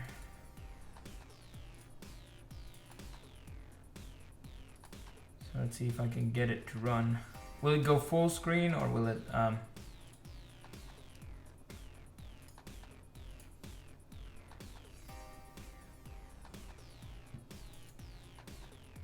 let's see. So we want probably display right. Let's just do windowed so I can exit it. And fantastic. Sorry, I'm running on really low res. Oh, insert title here. I like the name of the game. I have to say, that's an excellent choice of a game name. It kind of leaves up the game to the name of the game to the player's imagination. I'm of course kidding. So if I move here, oh, and there's like physics. So you know, of course you can't see, but if I it kind of has a drag when you play it. And then I guess I can play the other ball too. Oh, nope. So I guess this would be actually touch. Would you drag the ball, or how would you move the ball?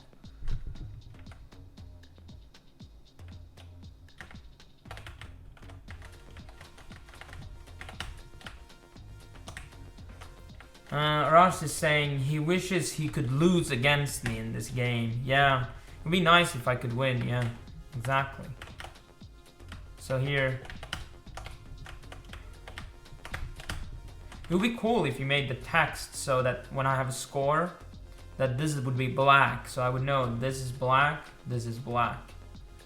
That way I know this is my score, even if, you know, one moves to the other side.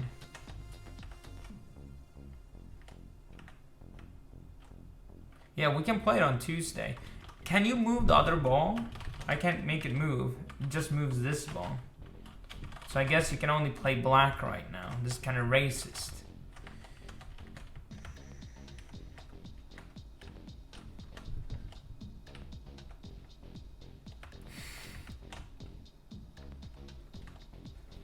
Oh, there's a joystick on the screen.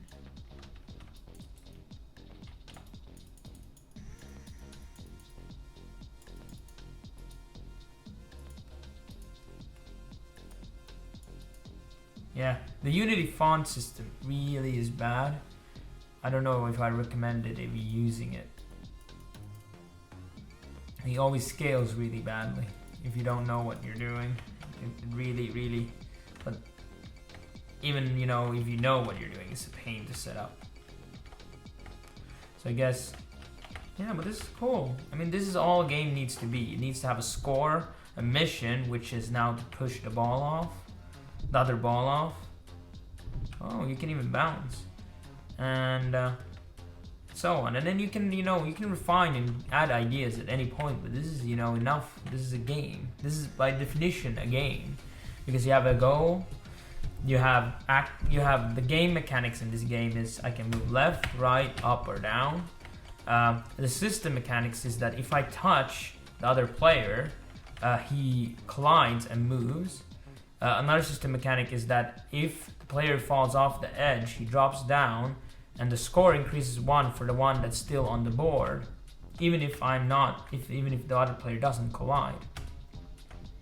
Another system mechanic, if we're like decompiling it, like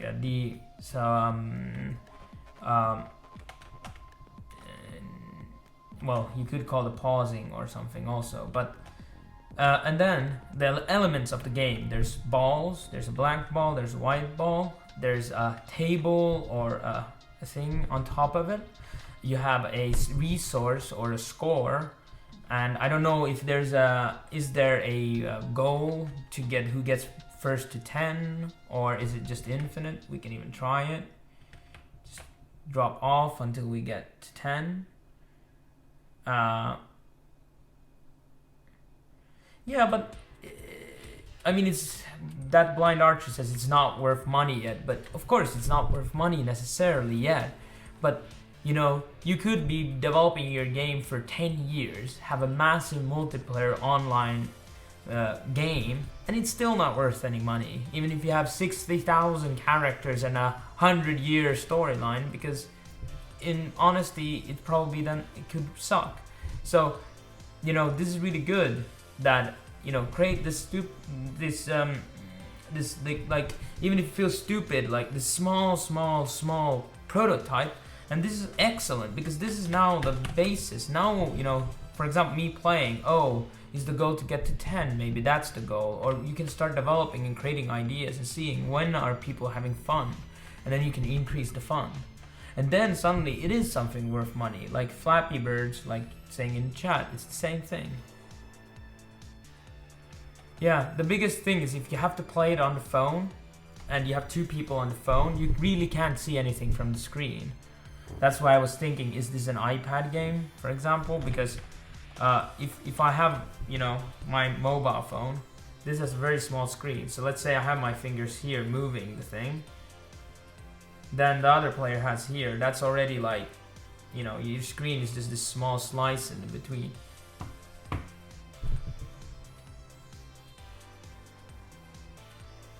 Yeah, the Blizzard, they failed on their next big MMO. And they developed for years. They had to cut it because they realized it's not fun.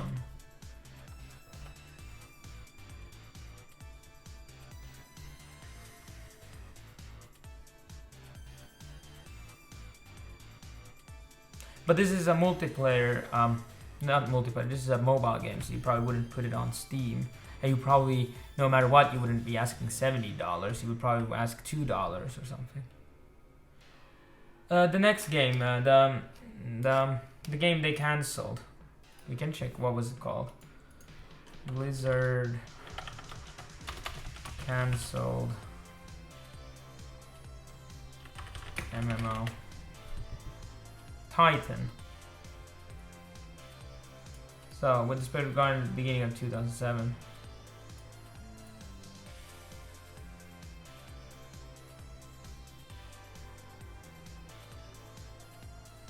So these guys, after 7 years of development, the game was reported to have been cancelled in September 2014.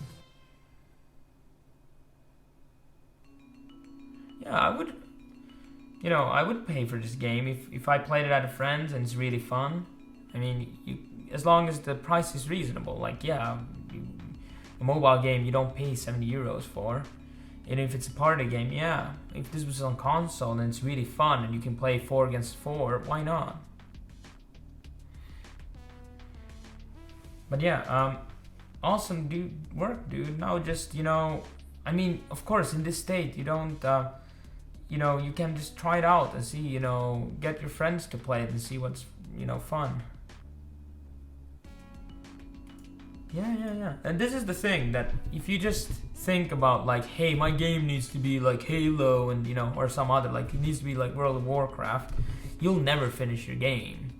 And even big companies with 30 people working on a game make this mistake where their scope is just too big. They think we have 30 people, we have so many people that we can make whatever we want, and then what they do is they'll end up failing because they just keep working on their massive multiplayer impossible game for too long, instead of looking at what are the core things that make it fun, then scale it down a bit, make it done in a short period of time, put it on alpha, a closed alpha, put it on closed beta, go to beta and publish it once it's, you know, gone to enough revisions.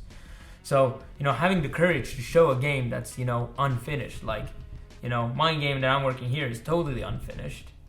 And, you know, having the courage to show that and asking for feedback and not being too defensive about it is really, really, well, even, trust me, there's so many games, like even our friends that work for 4 years in a game and then they run out of money and then the game is just not good. Like our friend started a company and he had tens of people working on it, and then, you know, they barely got out the game, and, you know, then they ran out of money and they had to close it. And it was also massive multiplayer. And then, you know, even like Alan Wake, they worked on it for 7 years until they finally got it released, and they were like really stressed out, and they put a lot of effort, and they really they told that it's part of the reason why they make this American Nightmare edition, which they made in a year, because they kind of wanted the team to get used to, get it to faster iteration. And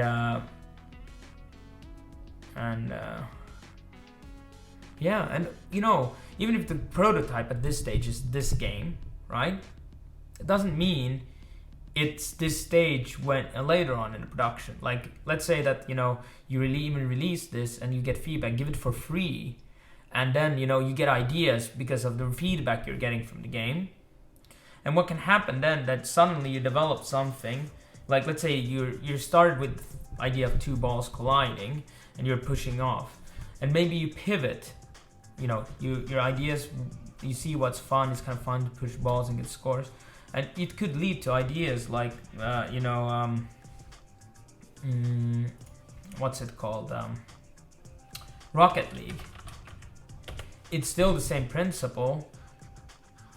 It might lead to a game that's like this. Of course, this has lots of graphics, but this game principle is simple. You're a ball or a car that pushes a ball, and instead of pushing it off a ramp, you try to push it into a goal. From a game mechanic point of view, it's not too dissimilar in many ways. And then yes, you have jumping and rocket boosting and all kinds of stuff, but if you're just starting on in the game industry, you can't set your expectations either too high. If you're just learning a game, and Titan definitely was in production. They spent a lot of money into it. It probably says here. And even if you use this example, this is not the only case. If you work in the game industry and if you have experience, you know that this happens commonly. There's more game companies going bankrupt than making it.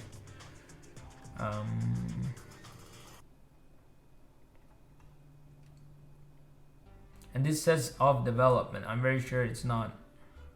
And they even rebooted it, so they created one version which they killed, then do the other version which they again killed.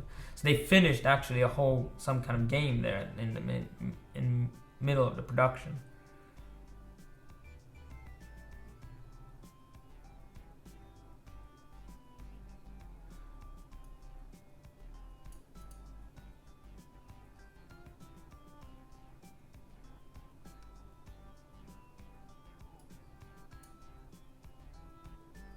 Yeah, so over 100 people. Anyway, you can read up, and this is not the only example. This is just a big example.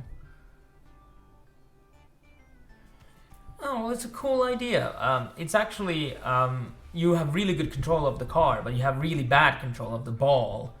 And people love, soccer.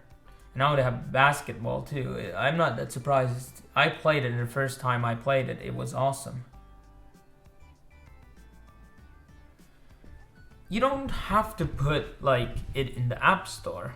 Actually, what I would do is give it to your friends. If you can install it on your friends' phones, that would be the best.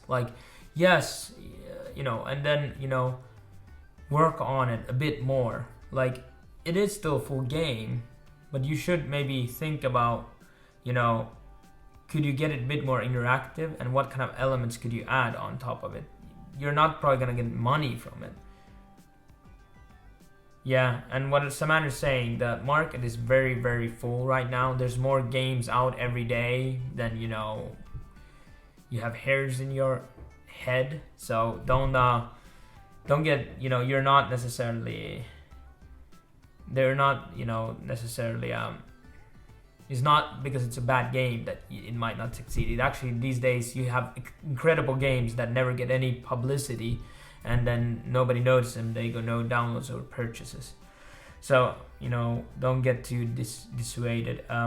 You should but get your friends playing it. Can you install on your friend's phone? There's Test Flight. Check that out. That's a way to, if you have an iPhone, you can push the game to your friend's phones, right? So if you have an update. And if your friends want to buy it or get it, then you know you have something, and then you can just polish, and then you can release it on the store, and then you can say this is just a small test or a small beta, and then maybe someone will actually download it, and you can get some feedback, and then you can move on to the next project. You know, when we work even on our masters in game design and production with Arash, you could see so many people, well, us included, that you take on to big projects, and what you run into is that you never just finish your project, you never finish your game, because you put the scope too big. And that's why I don't have that big of a plan even for this game. This is not, a game. I don't really care if I make millions or money necessarily. Of course, it would be nice to make some decent money, but I'm not even gonna sell this, for example, this game. I'm just developing it for fun. And I'm not gonna make it much more complex. It's just gonna be a deathmatch game with characters. I'm not even gonna have the camera moving. And I just decided it's gonna be controller. Maybe I can make an Xbox version, a PlayStation version. And I don't really have any bigger plan for it. But it's also a nice feeling because I finished the game. And I will upgrade. I'll probably upgrade the graphics a bit because I have the possibility to do so. But I still wanted to keep it simple. And then I can move on to the next game. And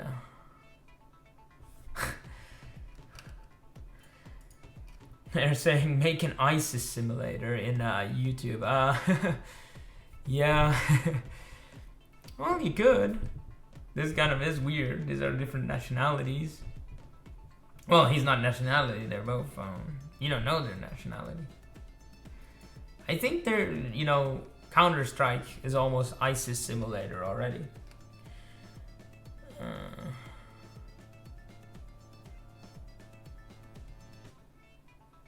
Well, that blind archer says here that he's gonna make us multiplayer for small fun games sooner or later. Cool. Yeah, that's another way.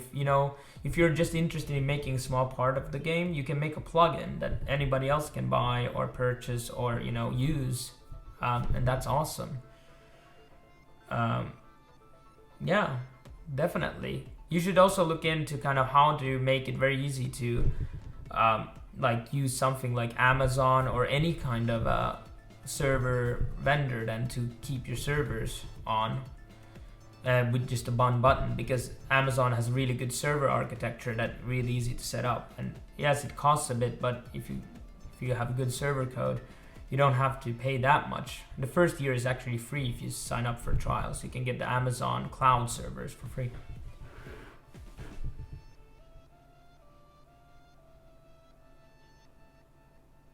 Your friends all said to pay it. That's good, If you can get them, actually, don't trust that they say. Actually take their money. Like, hey, I'll install it on your phone. Give me $1. Give me $1, £1, wherever you're in the world, one currency. And then if they actually give you the money and then you install it, then you have something.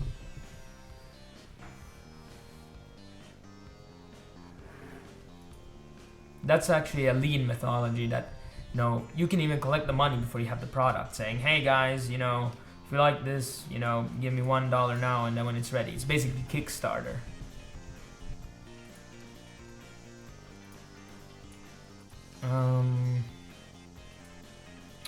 What was I working on? Something simple. I think I finished the score. The only problem was now that it actually wasn't good because it actually doesn't draw the text now. So I actually should move it maybe to the system step here. And then do like for each, no, not for each, for how do you get the length of the array? I think it's something like list 1D or something. Let's check. It's easier to just look it up. So let's see, game maker, array length. Because they have some weird name for it, yeah. This is basically what we want.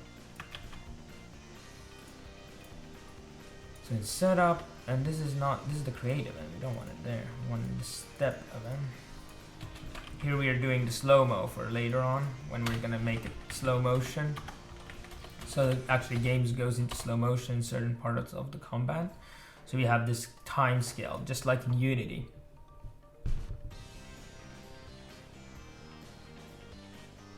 Thanks, Clement Ross. Thank you. And I hope, you know, if you have ideas on how to make it even better, you know, any feedback is welcome. We really hope that we can kind of help people create this kind of culture and community that, you know, we support each other, and, you know, you're not alone here. Not, you know, even the big companies struggle to make games. It's a hard thing, and the people who say it's easy, they haven't really tried it, or then they're geniuses, and most people are not. So I'm really happy that, you know, if you like it.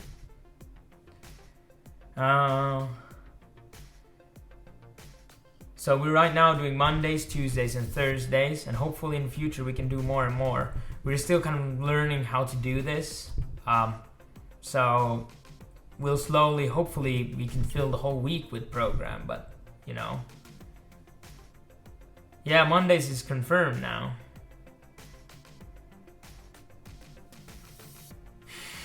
Yeah, I told him, he put in the schedule. Oh, you guys, you need to put it into schedule, huh?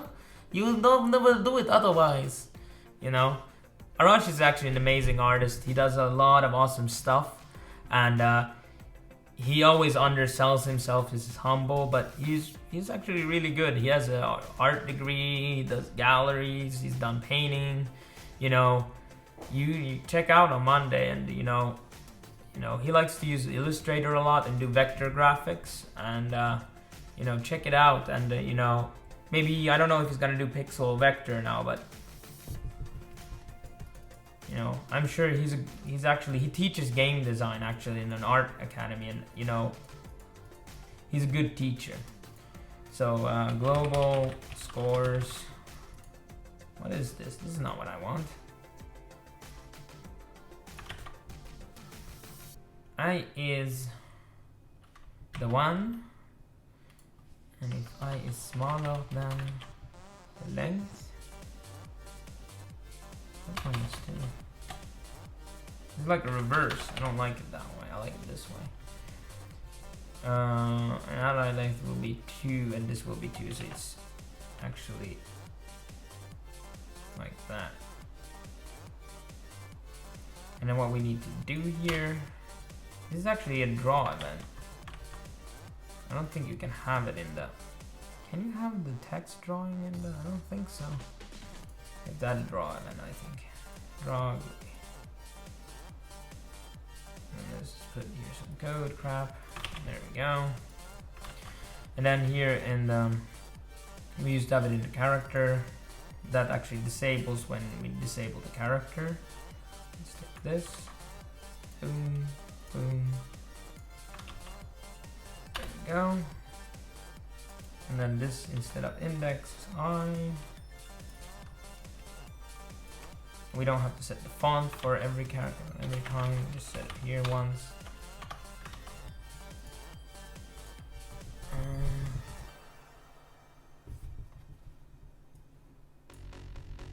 Fatal error, you don't know what you're doing.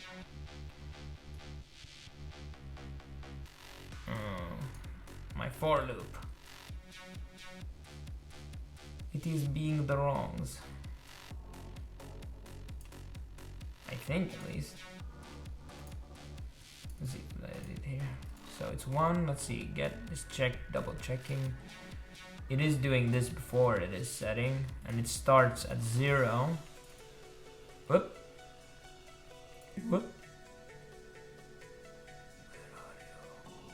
It's not system. Last index is 0, so it will become 1. Because we want it to be named, you know, usually you could just plus it with 1, but let's see. And then in the... Not in the character, in the system, draw GUI. 2, the font is so big. We have just eyes. And var I is 1. And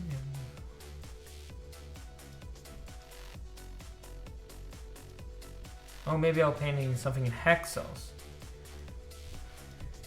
Yeah, hexels are cool. If you haven't checked it out, just to show you what he's talking about. So hexels is kind of like pixels, but in not pixels. They're not square, they can be any shape.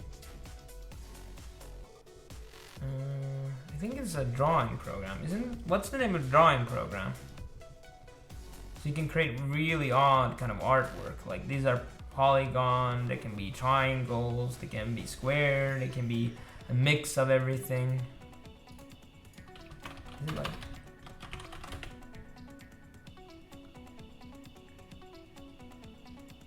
fake? I want a real. So these are hexels. So this is pixels. These are, I guess, based on kind of random. So you can create very interesting art. It's not pixels, no. Here you can see some kind of examples. Oh, this is so beautiful. I love this. It actually, if you want to do like isometric with hexels, basically you just paint and it will automatically make the perspective correct. That's awesome. Let's not have sound because these always have like copyrighted music in them. Because they're assholes.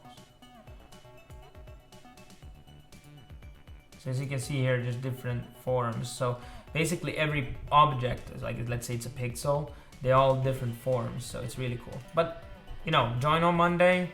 Arash will show you all the stuff.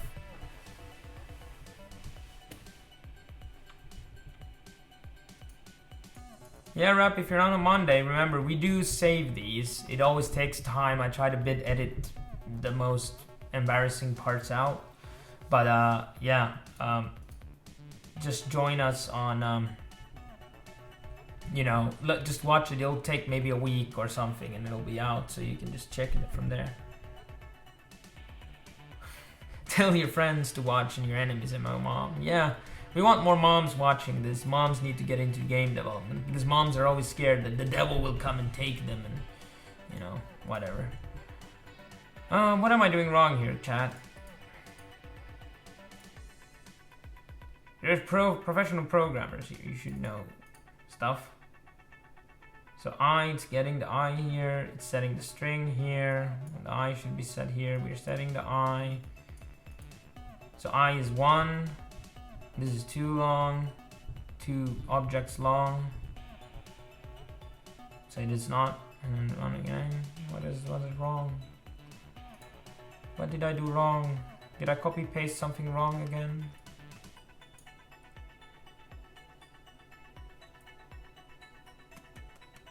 Let's see. Variable index, out of range. So maybe it's trying to get something here. Show debug.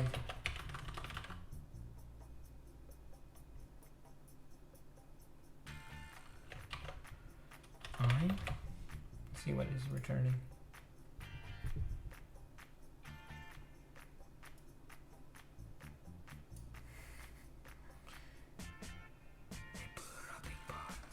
One, 2, 3? Why is it allowing 3? There shouldn't be 3 in this. This is length. What? This is lying to us. Well, let's just do it this way then, but that's weird. Why would it be that? Why would there be 3 objects inside of there? I don't know if it's working. I have no idea. That's very highly odd. Alright. We have a score system.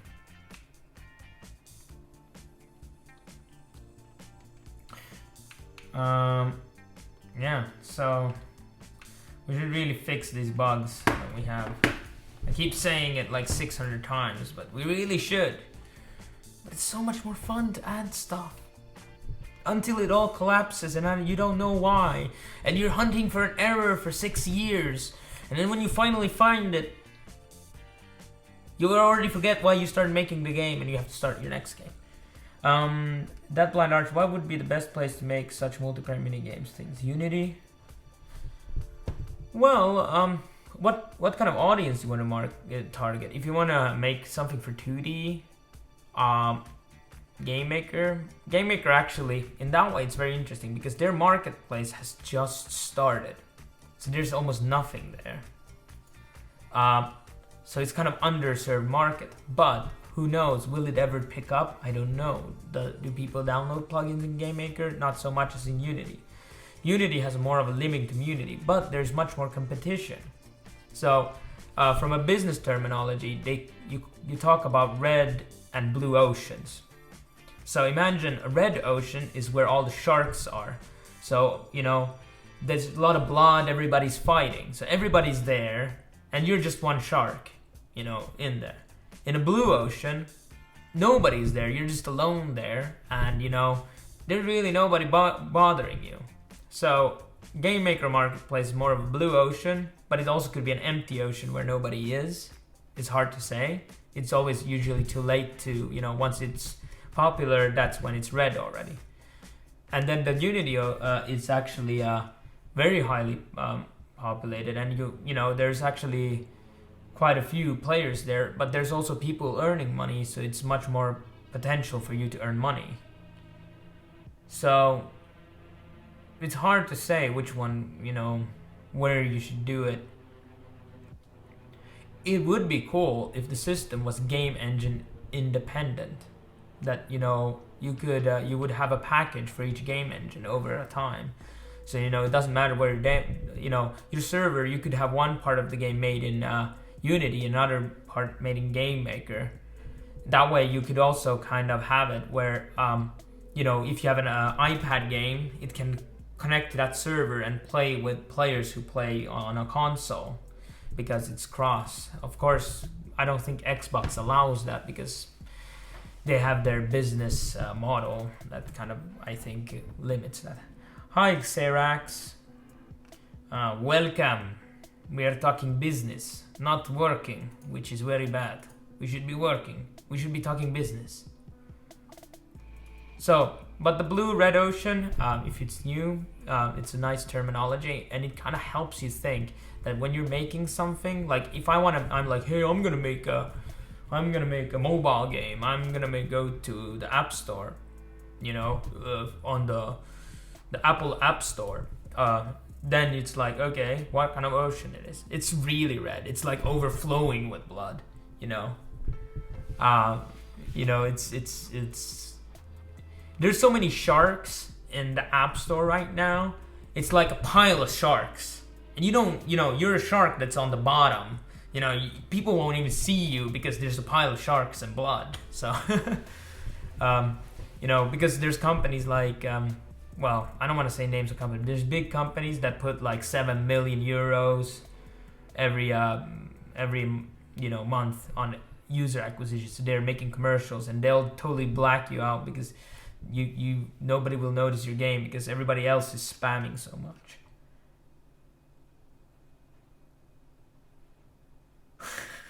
It's going really well with the blood oceans.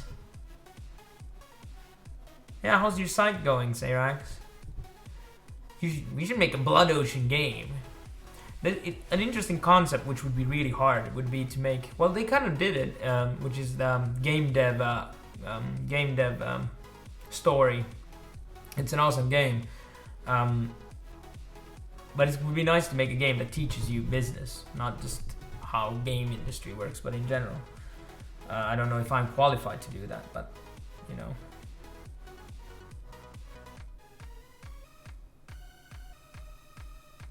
Oh, if you have a Dutch version, we have a colleague who's a programmer who speaks Dutch. He's a web programmer, actually a back-end programmer. He can give you some feedback, even if it's in Dutch.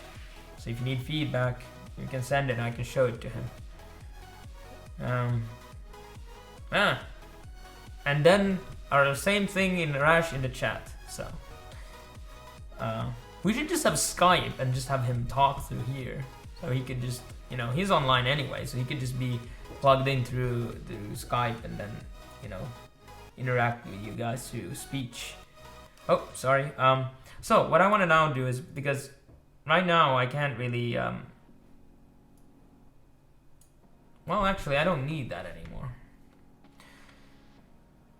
But now the next thing, I guess, well, we should improve the combat thing. Like, it's not really fun. One thing I would like to do is actually make it move a bit slower in the air. It's like too fast. The problem is, I think, if I look at the character, he has a rotation and jump speed.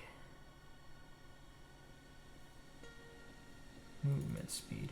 So here when we have the movement, which moves the whole guy. I wonder if you just add another, like... speed, speed, speed. Oh, there's a global speed. We don't want to use that.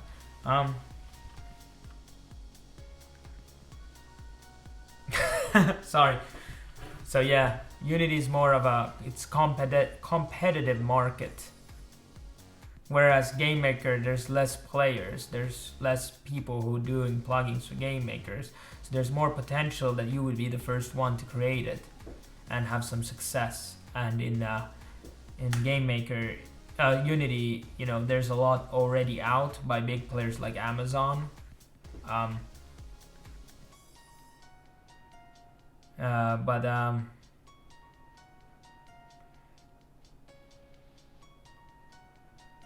Yeah, it's good to make it for PC, and actually I try to even keep it kind of platform independent. The only thing I do like to is use the controller as a limitation, because I can then port it to keyboard, but it kind of keeps the game a bit smaller because there's less buttons. And then I do know, of course, if you develop with a gamepad, of course it will make it more gamepad friendly, which can be a good or a bad thing depending on what they're doing.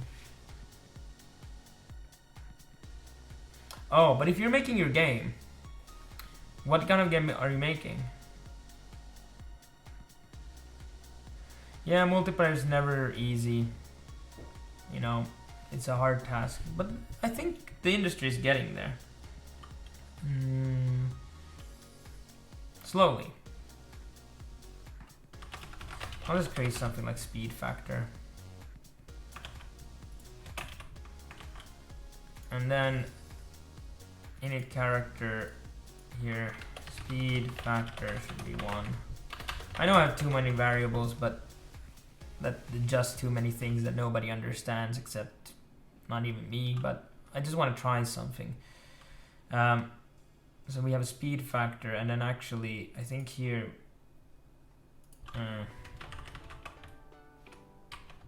actually we can just put it here in the movement, so we can then remove it if it sucks. So if grounded, character's grounded, meaning he's on the ground, not that he is stuck at home because he did something bad. How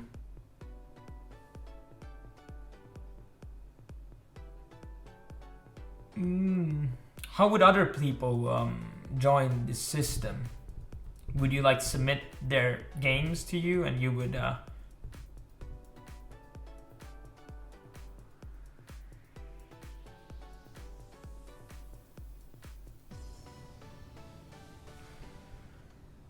speed factor, if he's grounded, is 1, so we don't change anything, and speed factor when not grounded is 0.5, so half of it, so he's a bit slower.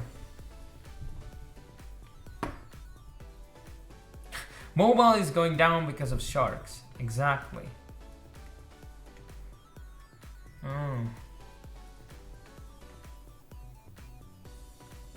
That's exactly what it means, Rab. Mobile is going down because too many sharks in the mobile. There's not enough fishes for everybody. There's a couple of, or more, there's a couple, like 10, 30, whatever, big sharks.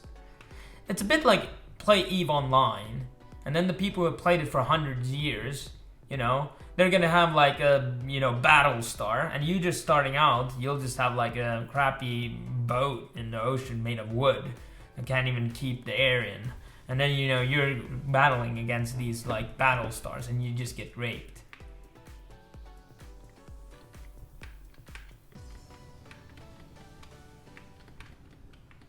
We should also fix the... Is this even doing damage to him? I don't think so. He's just tickling his belly.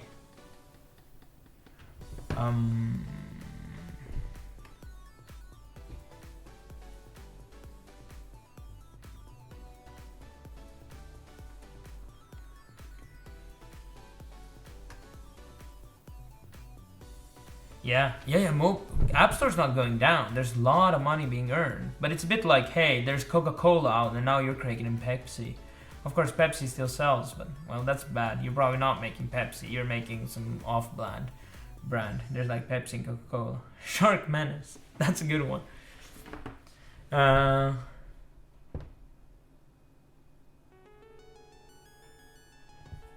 Yeah, you could make it an executable, but, yeah, that could work. It needs to just be very, very easy to set up. You know, it needs to be like very, very easy. And if you can solve it, I mean, there's probably people who would line up to do that. And then you can still sell it in the, you know, marketplaces of these engines, because you can just sell them there and you can be in every marketplace. If you can pull it off, that's the thing. So I think now that I did this change, he's not really jumping high enough. So I need to, the jump speed needs to be adjusted. You need character. So if we double that, so he jumps as fast.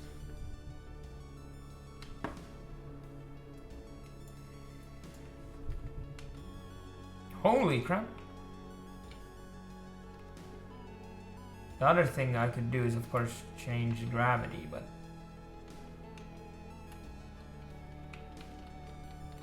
what language would you make it for? What language? And it would be really cool if it's a language independent, but again, that's harder to do. A lot of game engines actually do what's called KVVM something MM, which makes it basically C. So if you can create it into a C library, a lot of this, I think even GameMaker and Unity can use C libraries, not C#, but C, or is it C++? Is it gonna be or else it's just joking. Don't get too frustrated. You mean he doesn't know how to use smileys, so you don't know when he's sarcastic, but I know he's being sarcastic there. Yeah, yeah. This is not good in this game. But we'll work on it. I think it's a bit better. We have a bit more time to react.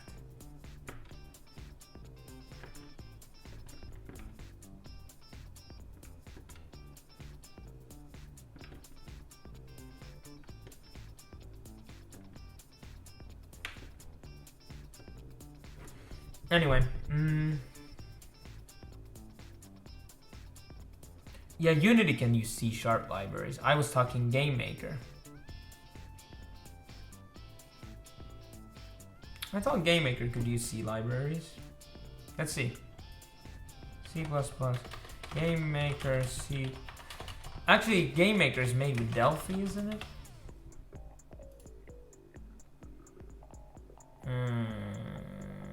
In the Delphi programming language. I used to do Delphi like 20 years ago. Didn't even know it exists. GameMaker is designed to allow users when they learn a complex program such as C++. GameMaker C library. Let's see, can you use that?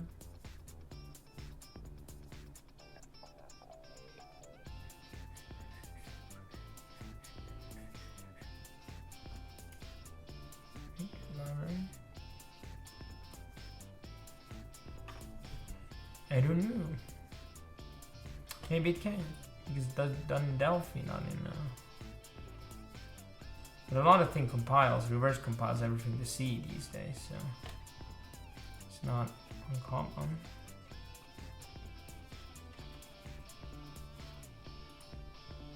extending game maker.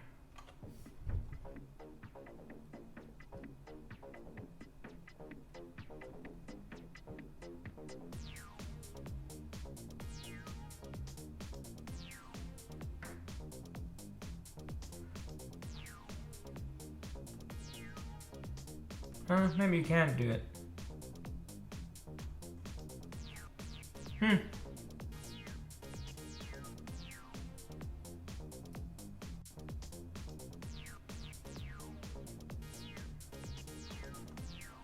I thought you could. Maybe you can't. Maybe you can't. If you really want to link with anything. Anyway. Maybe you can, maybe you can. You have to look it up. I'm not that into Game Maker yet. I use Unity more. Unity I know can use C everything, so.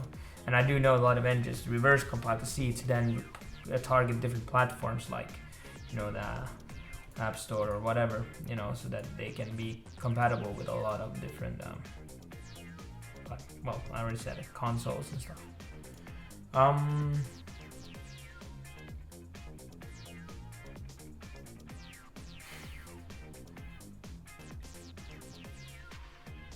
Yeah, Steam. Then again, if you do Steam, you're limiting yourself to PC again. But then again, it's not bad to have limits. If you're trying to do everything, sometimes that leads, like I previously said, that might lead to more problems. Like, you know, nobody's gonna use it because, you know, you don't have a presence in anything. And doing it for Steam wouldn't be bad. So, you know, and then you could then extend to also getting Steam integration in easily into your thing, you know, your game.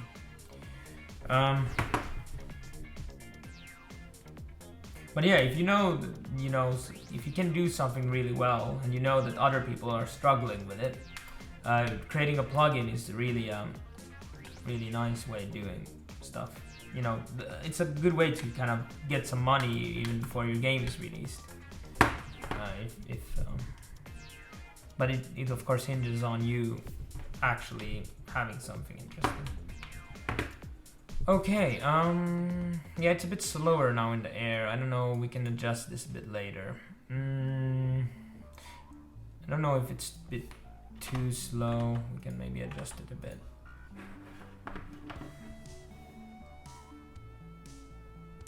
Yeah, Steam is gigantic, like Cyrax is saying. It's probably okay. No, I like the previous bit more. It's a bit more responsive, but let's keep it at that. We can adjust it later. So we have a score now. We should maybe put a time limit if you want to make like a death match. Who gets most kills would probably be the thing. You're not allowed to sell stuff on the asset store. Please define, why wouldn't we be allowed to sell stuff on the asset store? You mean on Unity? Unity asset store? Why are you not allowed to sell there? Okay. This asset store is so slow. They should do something with the backend. Loads so long.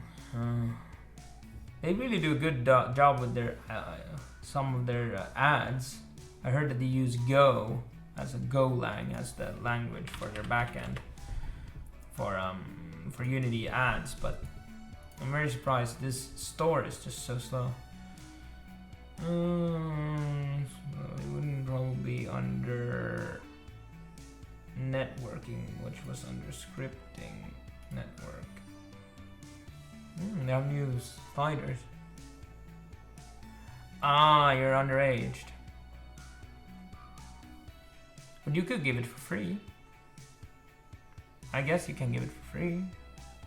Sometimes doing something for free is not a bad idea, because you get renowned for doing stuff for free. So if you do something good, you could actually accept, or then you wait till you're an adult. But doing stuff for free is also, because then once you create the more advanced version, you know, you already have people who know you. That's, for example, what Aaron did. Aaron and A-Star. This guy, he actually has a version Like he does pathfinding and advanced pathfinding algorithms that, you know, support more stuff than the Unity pathfinding does. And basically he has a free version and he has a pro version. So you can wait and just launch the pro version later on.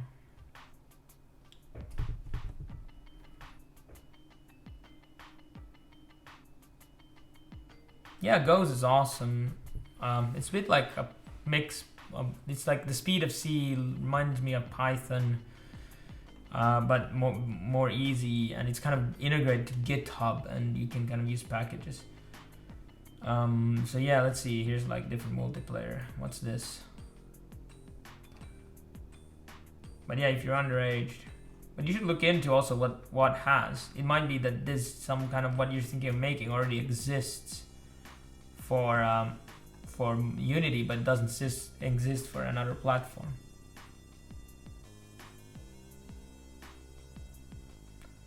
Yeah. I also did an implementation of A star, but I still switched to his because it's you know, because it didn't take me that much time to implement his and remove mine. And the thing is, when I use his system, I get free updates. So if there's a bug, I can bug him about it, and then, you know, he will fix the bug for me. So, you know,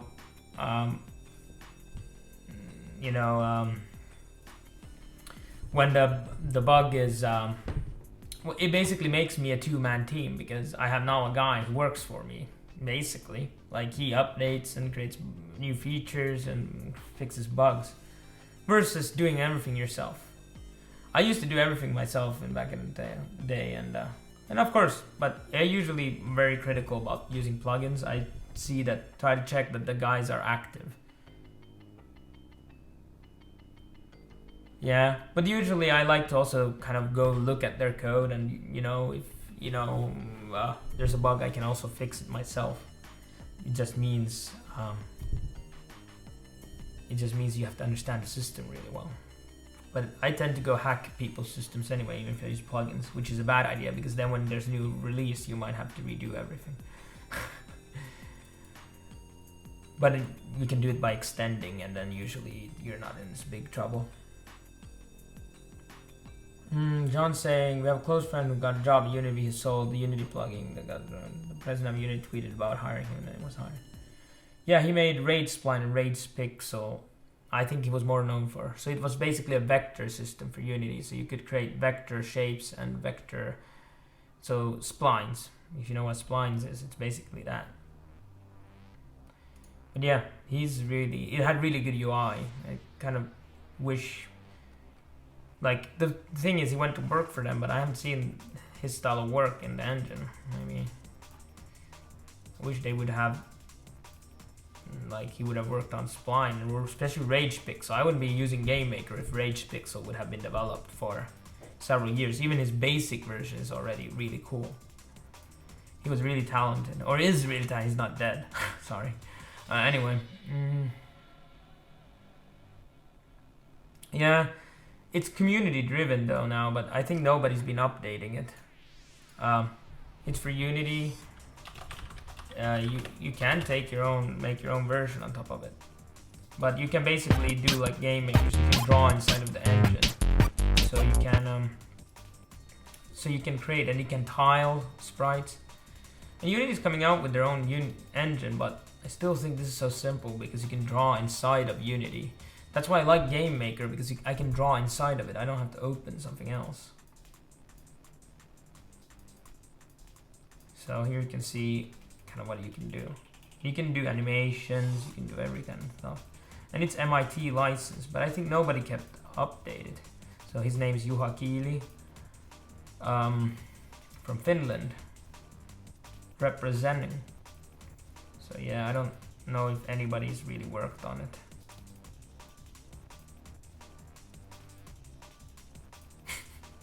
Bloop.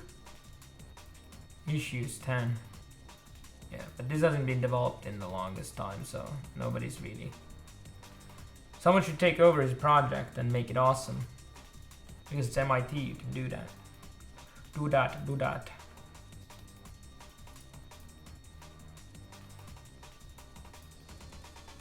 pixels.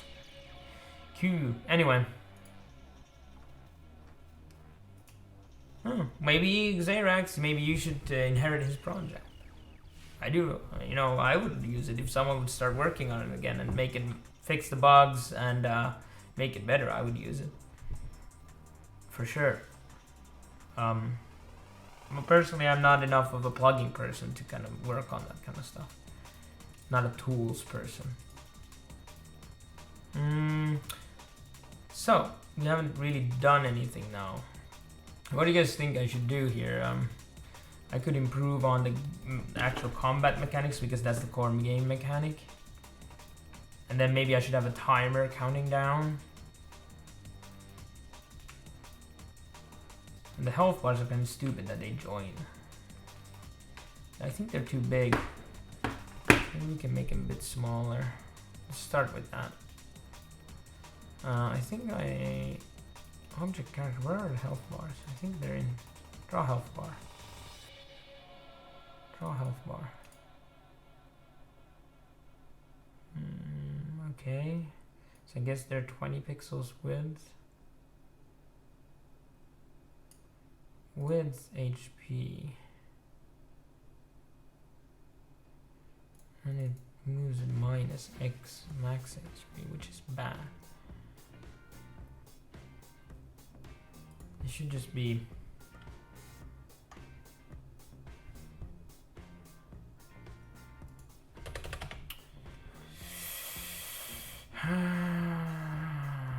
scale, maybe not scale, the width.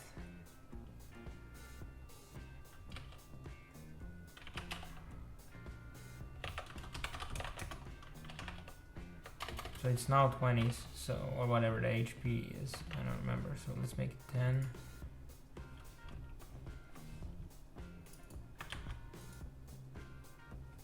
And divide it with the H bar width. And this should be H bar width. See what happens now, does it become smaller? Sorry guys, I wasn't reading the chat again.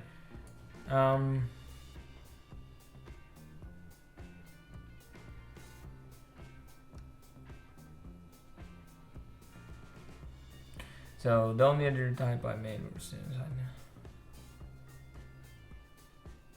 yeah, song editor.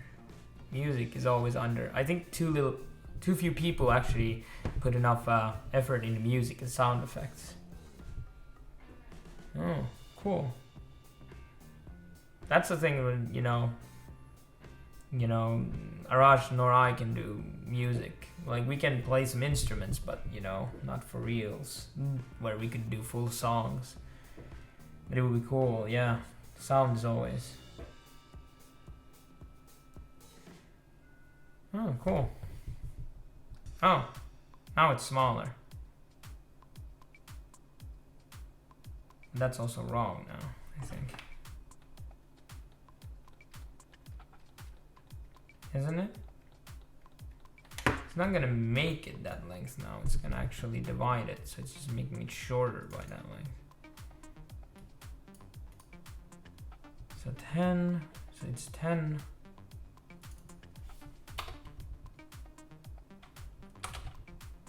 What was the HP max again? Oh shit. Character, where are you? Unit character, what was the name of that variable mix? So this should actually be this times. That way we get that fixed. This should be fine. Yeah, I love BitTunes too. They're really awesome. And it's not really centered. Oh, it kind of looks centered actually. Now it should be 10. It could also be a bit, if we're gonna make it much smaller like that, we should also make,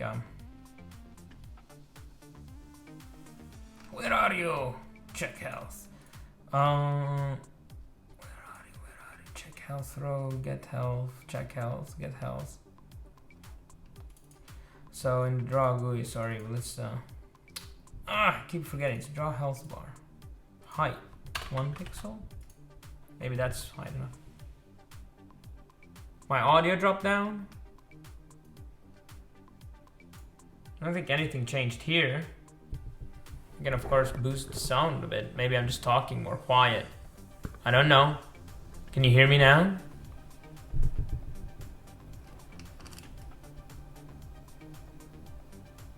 Weird. Are you sure?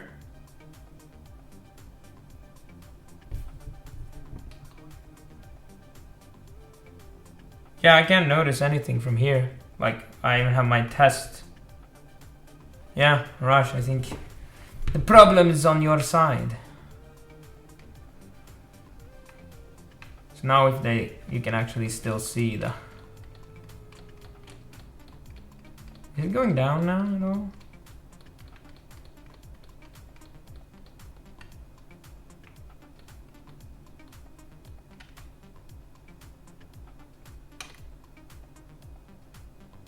Is it working?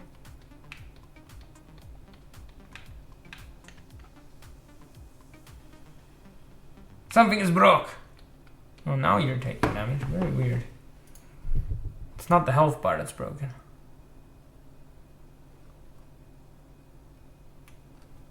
Yeah, I don't know. This is test. Yeah, I haven't touched anything. Of course, it can still be on this side. Yeah. I think he takes too many hits now. Wonder if I make everything just, you know, 1-hit kills for now. We can then worry about the stuff later. So you need character, and then we have, instead of 30 HP, just make him have 1. And then what will be cool, we need to have a death animation actually. We don't have that yet. So we could create a particle system that did that. I'm trying to think that what would be cool. Particle system would be one way to do it.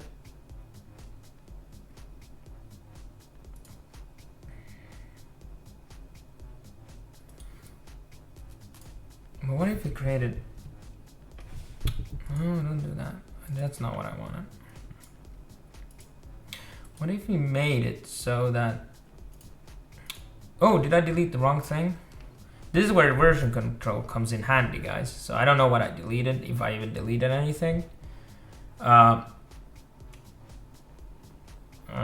So you can see here, I can just check. Yeah, I renamed that.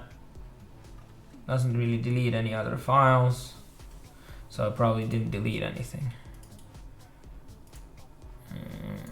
Alright, so create group, and then we can just do, so provide a new name for the group, so we could call it parts. That's what I was gonna call it. And then what I'm gonna do is duplicate this guy, call it head. Actually, we should call it rename sprite ninja head. Duplicate that one, call it sprite ninja body. And duplicate that, call it sprite ninja arm. Duplicate that, call it sprite ninja leg. Let's just have those. That's enough. Yeah, source tree. Yeah, source tree is good. I could do it through, command line, but I really like it visually.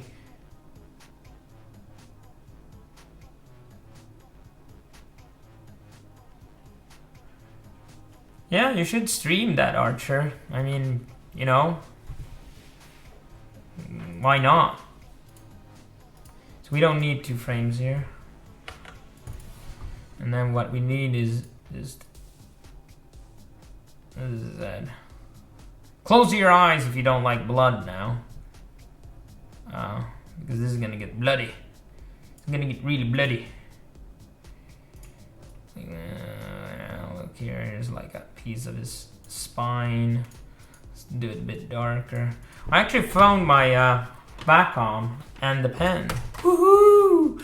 So next time when we do art, I won't suck too much. I'll just suck incredibly, but not too much. So that's gonna be awesome. I just got the drivers installed. Let's hope it works. Yesterday I tried it, but they seem to have some problems with their backend because it wasn't really loading. Let's do some shading in here.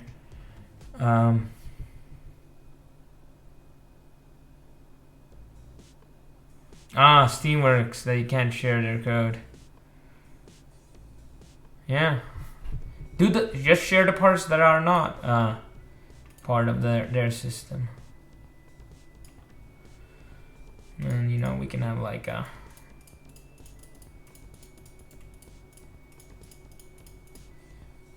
there we go. That's a bloody head. Done. Then edit body, edit sprite. You don't need an animation except if you want it to spurt blood or something. But we can do that with particles. So this will be the body itself. Erase. It won't have the hands. It won't have that hand. It won't have the legs.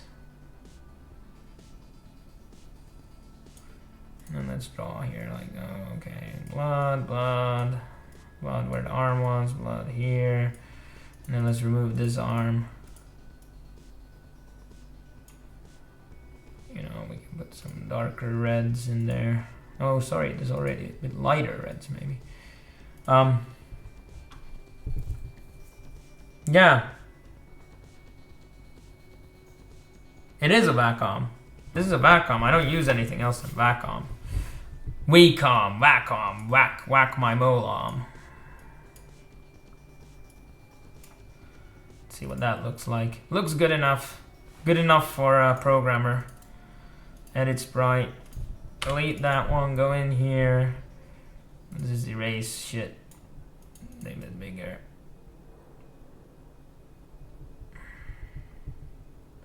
There we go. Erase the rest.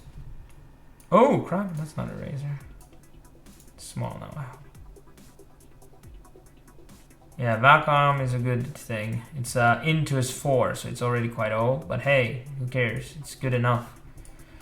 And then let's put some blood in there. Close your eyes if you're sensitive to blood.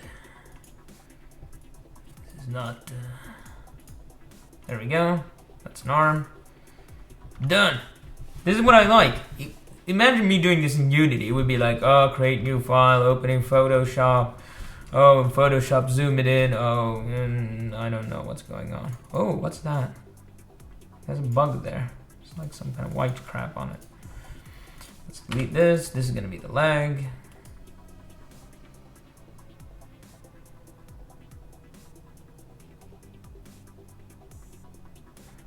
What? Anti-aliasing? What anti-aliasing? There's the hardness of the brush.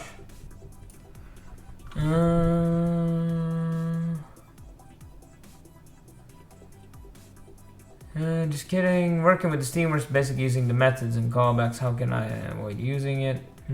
By the way, never mind. You don't avoid using it. I just meant you hide that part and how it interfaces and just work on the inner problems.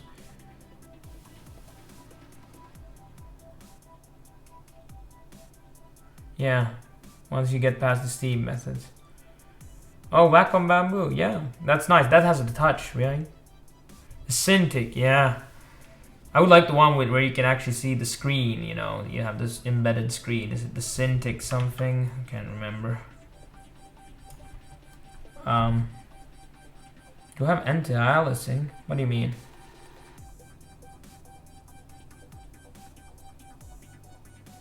What?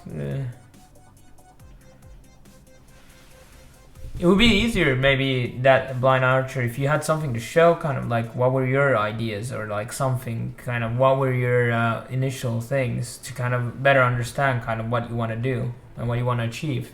Then we can give you feedback and kind of work with you. Yeah, it's not about opening fast. He says here, pixel edit for my pixel art. Yeah, it's not about opening. It's more like kind of, I don't have to switch modes. I don't have to switch user interfaces. too much. But yeah, I'm not saying it's bad to use other programs. I just like that I basically have it imported, ready to go in very little time, and an animation system at the same time. And you know, Arash can take this and make it look awesome. He just has these files and he can rework them. I really love Pixen. If you do, that's what I'm doing now if I'm on the Mac.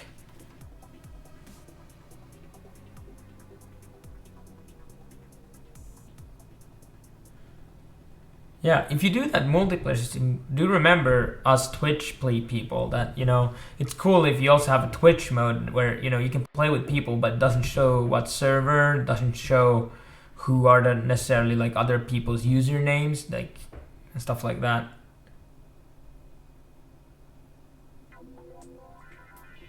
Yeah, I don't know. I don't, Xerax, you're on Mac or PC? Pixen is nice if you're in a Mac, but it's only OS X. Yeah, the Ace Spider sucks, the UI. Everybody says that. Maybe they'll rework it. I have both a Mac and a PC. I kind of work in both, and I think, you know, most people should do that. You kind of really get to understand the software so much better when you're not just stuck on one thing. Yeah, Visual Studio is really awesome. Mono Develop is not that bad, which Unity also works. That works also on Mac. I have a guest here, it seems, fly. So now I have all the body parts. So what I was thinking, it could spawn these when you die, and then they will fly all over the place. So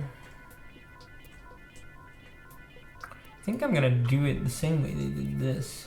I did this, but I want to do it on instantiate. I can put in the type.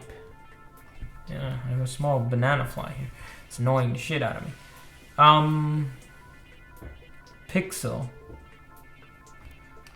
Oh, I haven't looked at Pixel, have I? Let's check it out. Hey, Calm, thanks for coming. Remember, Mondays, Tuesdays, and Thursdays, please come back. And we'll do, on Tuesdays, we have more like a talk show where we talk and play games.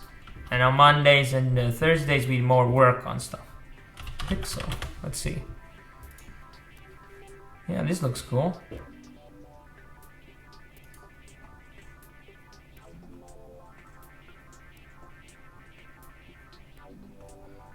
I think I looked at this previously. I should try it out. Maybe I'll get it. But the reason I also like Game Maker is also because Unity pushed forward its 2D things, which I already mentioned many times. And this is specialized in 2D, so it has really good support for everything 2D, whereas Unity, it's kind of like afterthought in many cases. So yeah, so we want to spawn in all of these objects in the game.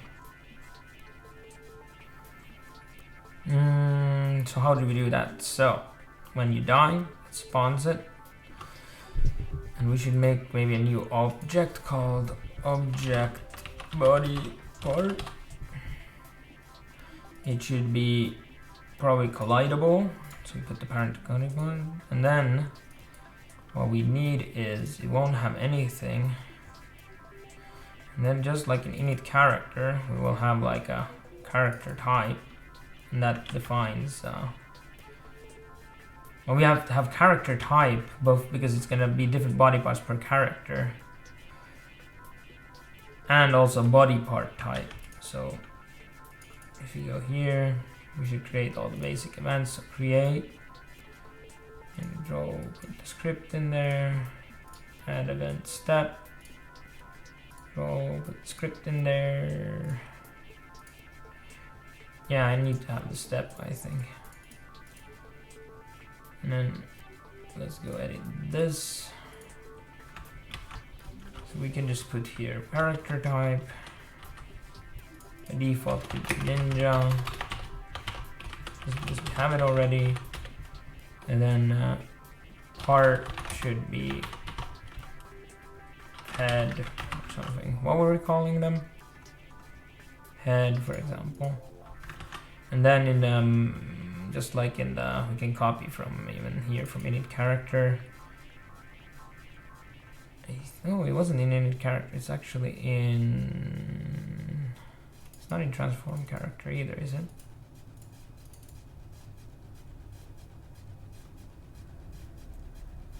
Oh yeah. I could do this in a better way though. I don't really like that way. Anyway, we can do it for now like this, so we can get it tested. So head sprite, body sprite, leg sprite. I don't really need this all. This can just be the sprite. This can be character type. And this is plus part.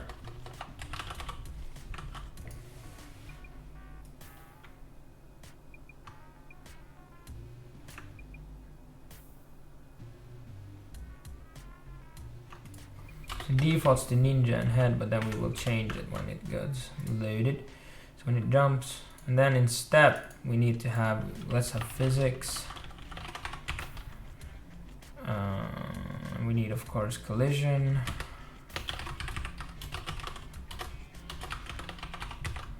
What else do we need? We need movement. Of course, it won't have grounded now because movement is not anymore generic.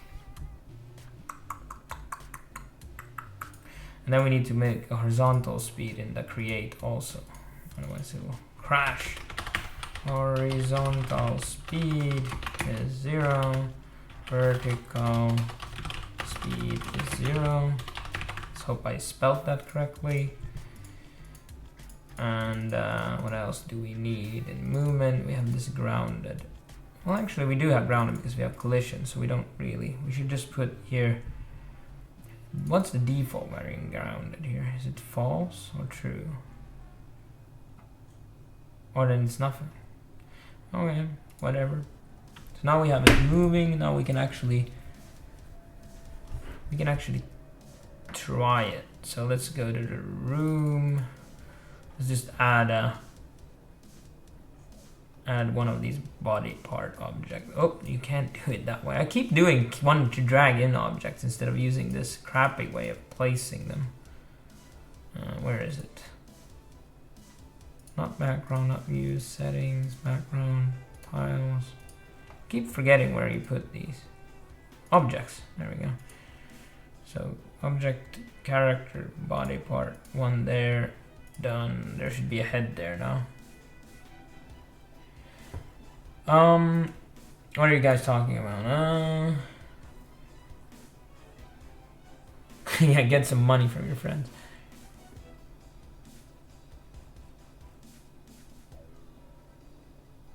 I thought, couldn't you still compile the paid version? Someone said that they have the source code even for the paid version out still, so you could compile your own version.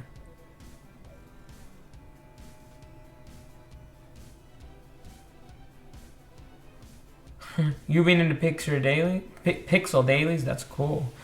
Yeah, I'm really, like, my art is not here anything amazing. It's probably missing something. Grab. Vertical speed. Body part grab. Grab would be set in there. Physics. Where is it getting grab from? Here. Maybe we just make this a global. We don't want to set it per thing. So if we go to setup, we just make it global. Global, variable. Can we now have it gravity? No, mistake. And then in physics, we just do global. Global. Hello, global people. We make a #1 game. This is #1 game. You come here. You go. You have head. You have grab. And there's no head here. You can't see anything. It says 1 to 1 to 1 to 1 to. I can't remember where I'm pasting out shit anymore. Maybe it was in the draw helper. No. Maybe it was in the... Maybe I make it init character. No. Collision. Throw. Transfer character. What was the get player index? No. Maybe it was in system. Drag away. Oh, do not show debug message. Cool. Oh, what's your Twitter handle? Is it Querax too?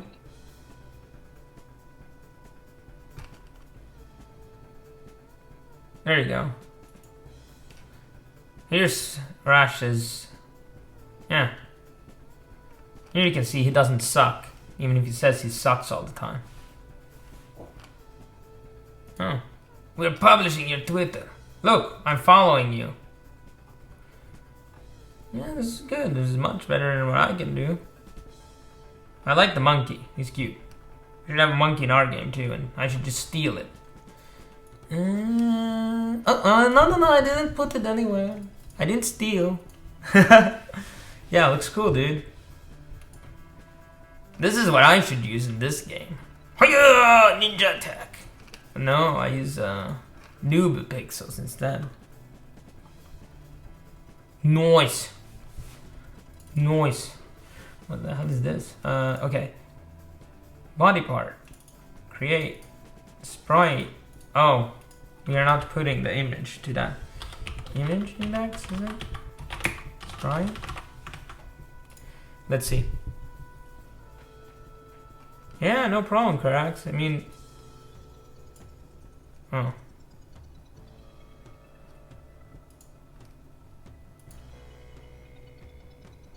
Character type ninja. We did name it that way, didn't we? There we sprite. Head. Part. Head. It's not giving an error, but it's not showing anything either. It's right there. Ooh, let's see if it actually was, like, for example, here we are using it. It's interesting I put this here. Why did I put it here? I'm just changing the character type.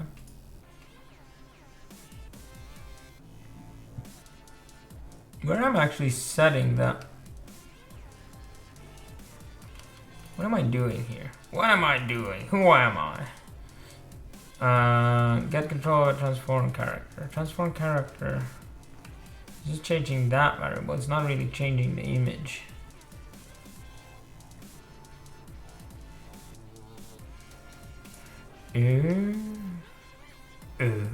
Handle animation. Oh, here we have it. Oh, maybe it's sprite index. It's not image. That's what I thought. That was something I was forgetting. Here in the create, we just not use image and we should use sprite. I will follow you. Thanks, by the way. Yeah, you should do it. We'll follow you. We'll like you wherever you're posting. Yeah. Don't choke. Don't choke, rap dude. Don't choke. Yeah, Xerax, when are you... I want to see that game with the monkey. I want to spank that monkey. Oh, look, there's a head. Woohoo! It's really heavy, you can't actually go through it. It'd be cool if you could push it. But we have body parts.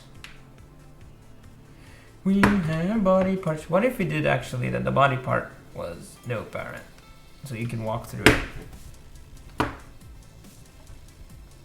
I don't think he doesn't use Photoshop. He's more an Illustrator guy.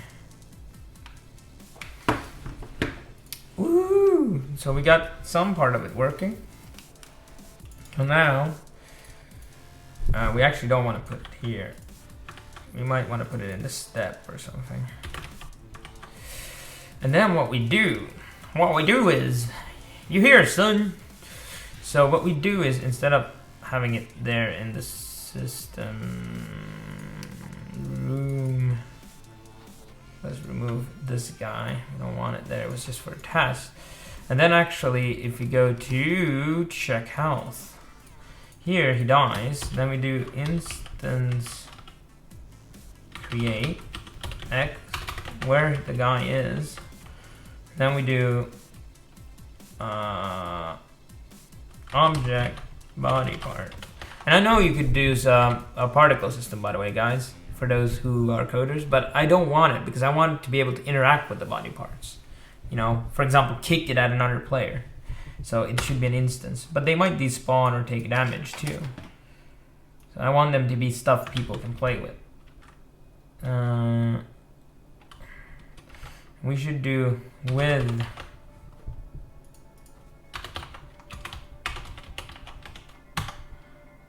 and then what we do is part is, well, head we already have, so we don't have to set it, but let's set head, and then character type is equals other character type. I think it's named that.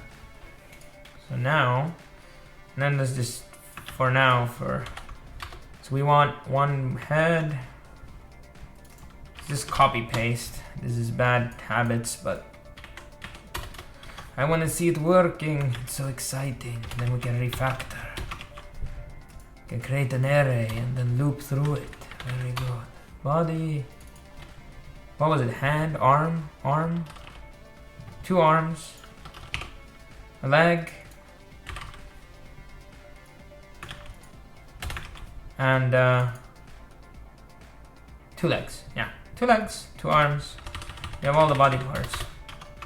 So now we should spawn them in. Oh, Super Gal Games. What's up? Sorry, I should be reading the chat more. Am I Swedish?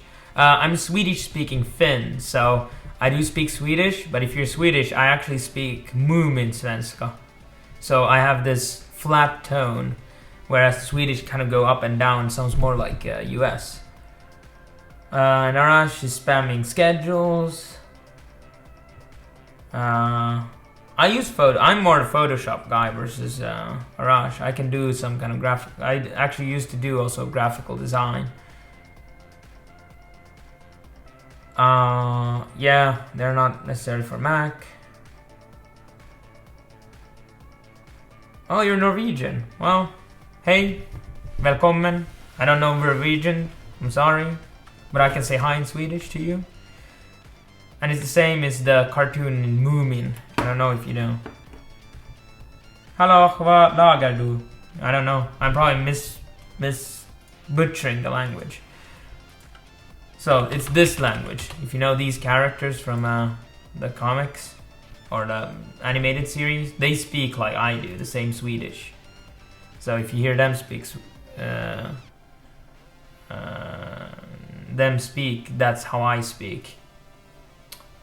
But I'll keep it to English so people can understand me. Except if you have only Swedish-speaking Finns joining, whereas there are only a couple thousand of them or something. I don't know how many. Oh, I was supposed to kill or like try out the new thing. Where did it go? So let's turn into... Oh, I just become a head. That's not what I wanted. Oh yeah, I should remove that there's the code that kills you instantly now. Yeah, we need to remove this code. That's why I keep dying. Zombie.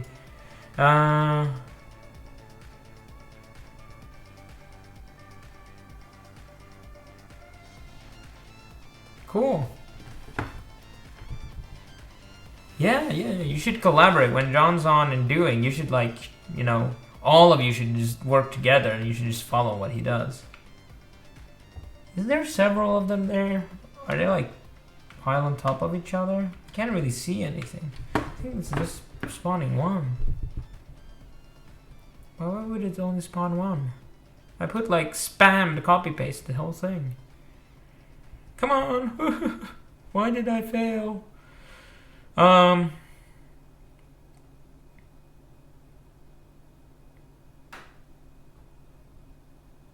Maybe they're all heads and it doesn't really take it. It doesn't really update it. Did we actually move the where it's taking the... So here it's this. This actually...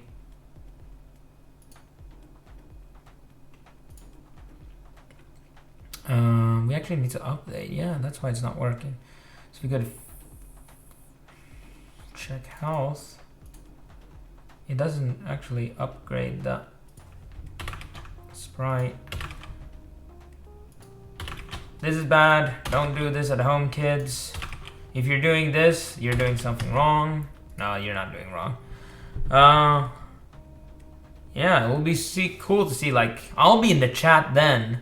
You know, it'll be reverse role for the first time. So, oh no, there's nothing.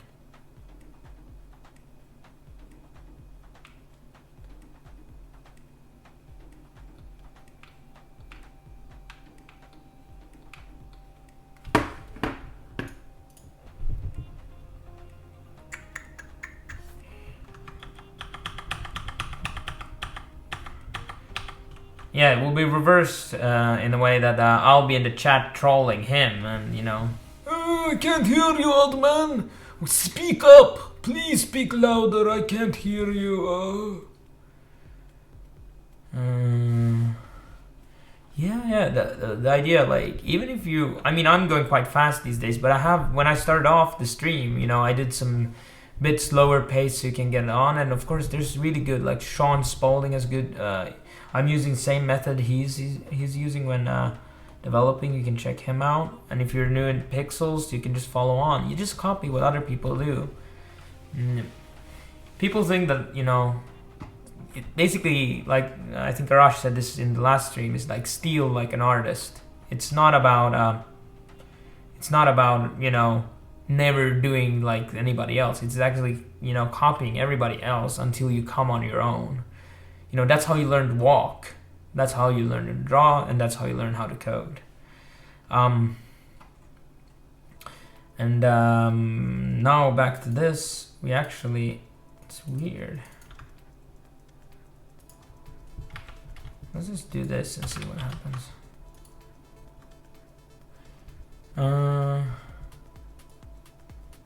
Habibi. No problem, I'm just gonna start doing... Habibi doesn't know what he's doing to you.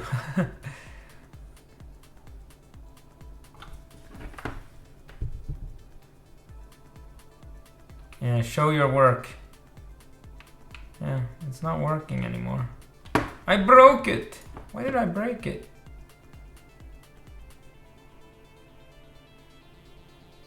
Why I breaks it? If I remove this, it works? Does it paint the head then? At some point it worked.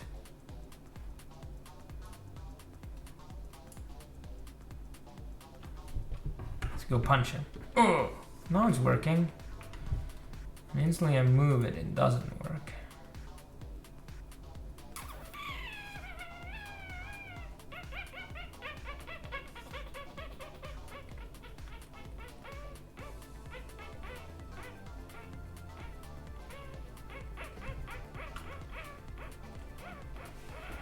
What am I doing wrong? Why am I sucking? The character type is not set. Maybe it's not misspelled. I would break it. Character type. Or actually, we don't support all character types yet. So let's make it ninja. That might be the problem actually. That our code is perfect and beautiful, but our artist hasn't made all the art yet, and it's returning zeros. And artists being us, it's still our fault. But so now, if you do this, you should maybe it should and not should. So he should turn to a ninja head now. There we go. Now we just need it to fly in every direction. How do we do the jump?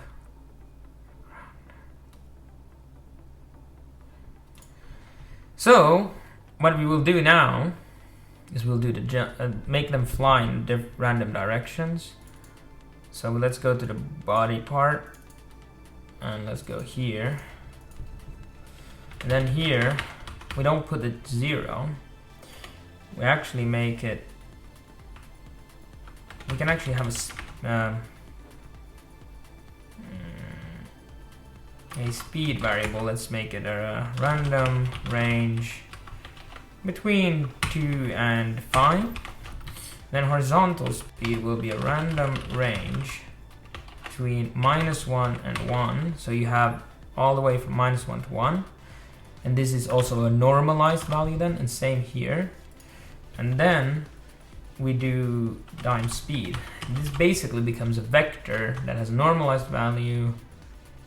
Well, it's not really normalized actually. It's not, the length is not going to be always 1.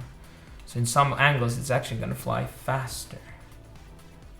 And then it's going to say that I'm wrong and I shouldn't be coding like this because I forgot the times there. Let's see now. Okay, he needs more speed. He needs something between 10 and 30. He needs speed. Let's close this all there. Kalukin!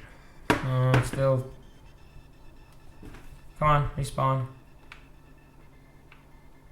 This doesn't look good. Oh.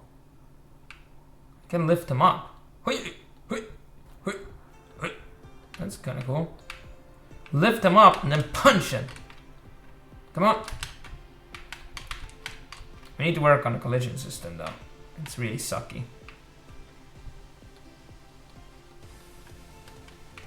Collision system is the thing that sucks mostly in this game right now. Oh, get angry, I can't hit you. Holy shit, that leg flew up. That wasn't strong enough. Let's try that now.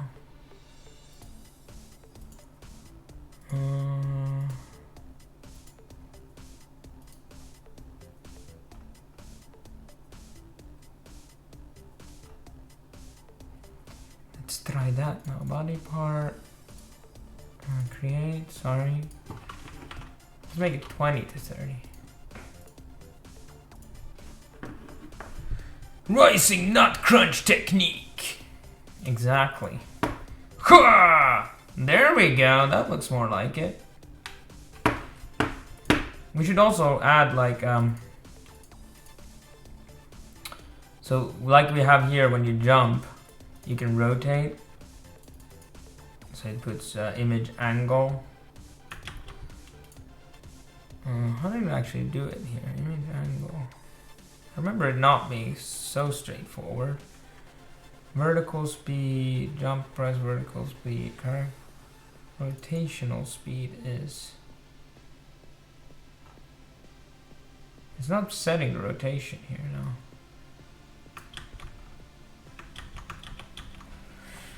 So horizontal is 93, so it's actually... Where did we rotate this guy? Movement, physics, handle, game, kick, health, attack, throw, transfer character. We're not rotating him. We're not doing it in the movement either, are we? No. We're not doing it here. We're not doing it here. Where are we doing it? It's not even a jump.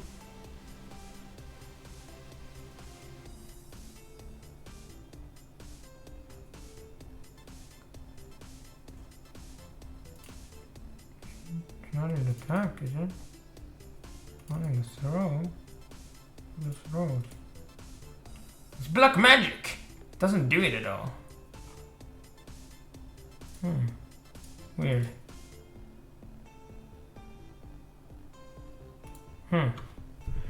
Set up. Oh, there's a rotate. Why is it under there? Let's put it under character. Well, for now. Even if this is actually not a character. So we should here add a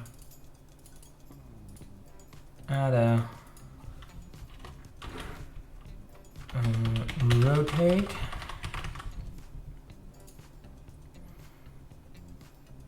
And on the create, this is rotation speed. Random range. Minus 30 to 30. I don't know. Oh, Kanoras, welcome. I haven't seen you before. First thing would be add force when they're on top of each other. That pushes them to the side so you wouldn't build up tower people so easily. Yeah, I could do that so they kind of fall off. Yeah, that's the thing. I haven't really I've decided how do I want it to work. Do I want people to be able to stand on each other? It kind of is cool. I don't know. Holy crap. Oh yes! The body parts! They are alive! Oh yes, look at this. Oh, it seems like I have some semi-invisible pixels that are ruining my whole experience of look at this rotating biceps. Maybe it should only rotate if it's not grounded. So once it's the ground, but then again I kind of...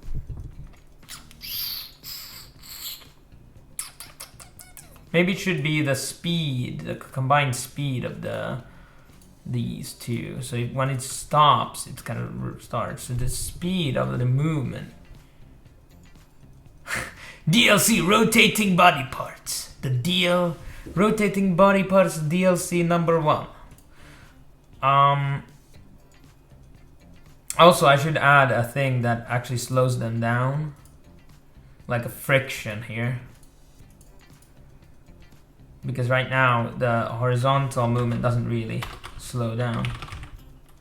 So if grounded, so if it's on the ground, we would basically just do the horizontal speed and then just, you know, remove like a bit of speed.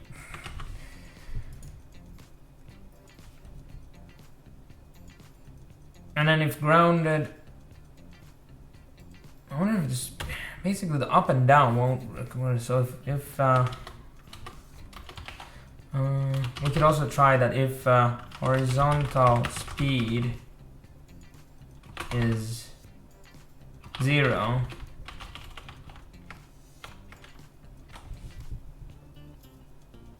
well, this shouldn't actually be minus, because it could be minus. It should be sine horizontal speed. That way, sine does that. Sine does that if it's minus, it's minus, and if it's plus, it's plus. So I think that should work. Maybe. That's always how it's with coding. You think it should work, maybe. Especially if you're streaming it and your brain is all frizzled. Half the time, you don't know. And then if it's 0, it should be close to 0, so. Then again, I could just do the same thing. That if it's grounded, then the rotational speed. What was it? Rotation speed? The same thing. Actually, I could just use the horizontal speed as the rotational speed. And then what do we do? Just this, keep it like that, update it. Yeah, maybe that will work.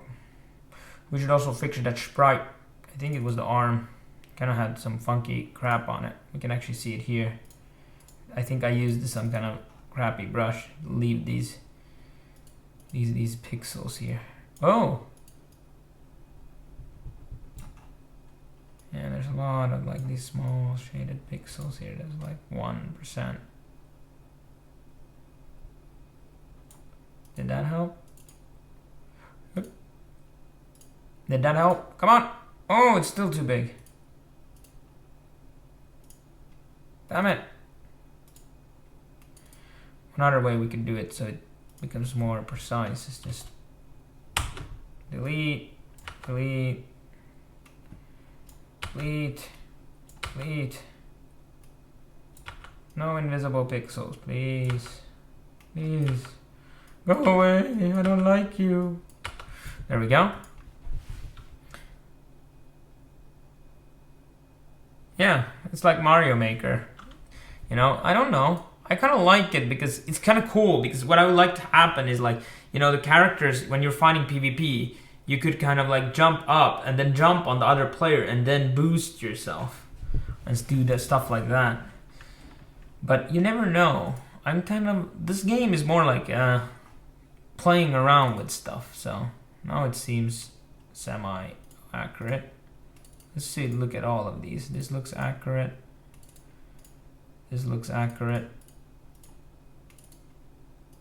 And this looks accurate. We could actually make that a ball, but I don't know if it matters. Let's see what happens now. Hadouken! That looks a bit better. Actually, one thing I need to do, because what happens is the random is actually not random if you don't sometimes randomize. I remember, right? What is it called? Randomize? Error on line 10. Randomize. There we go. With a little R.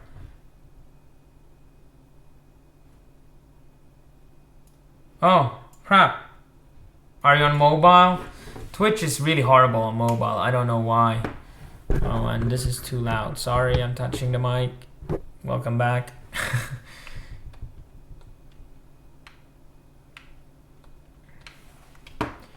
That looked weird. You know it's not random when they keep spawning on the same place. Holy shit. Something like flew off the screen almost. It's kind of cool because the... Hadouken! I have. There we go. We should create the body parts for the ninja too, so we could have it. I think the elemental won't have any body parts for now, but the pirate should have its own. So create group. 1, 2, 3, 4, 5, 6, 7. Alright, parts. Not punch, which I want to use idle. Let's put these in the same order. So pun, idle, pun, maybe running, crouch, walk, roll. So then crouch, running, punch mask, roll. There we go. It looks more unified. And yeah, it would be cool if you could pick up one of the body parts and throw it. So you could throw it at the guy and use it as a weapon and kill him again with his own skull. Or we could not do that and it would be less brutal. It's all up to what we decide. All the power is ours. So sprite, what were we calling it? Oh, pirate and then head. Boom. And then we put it into parts. And what we do is duplicate, sprite, pirate, body, duplicate, sprite, pirate, arm, duplicate, sprite, pirate, leg. Yeah, thanks for following, guys. It's awesome. I need to make one of those that when you get a new follower, the whole room shakes and I fall off the stream and I start dancing and, you know, everybody's having a party and then it never ends and it takes like 6 years and then, you know, I'll never know what happened, you know, what I'm supposed to do because it's kind of keeps going on. Oh, exactly. Oh, he doesn't actually have an idle animation. You know what would be cool? The pirate's hat needs to roll off at some point. I'm not gonna do it now, but it needs to fly off when he dies. That's a bit, yeah, lighter.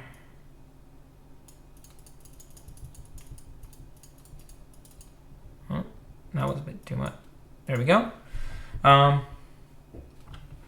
Exactly.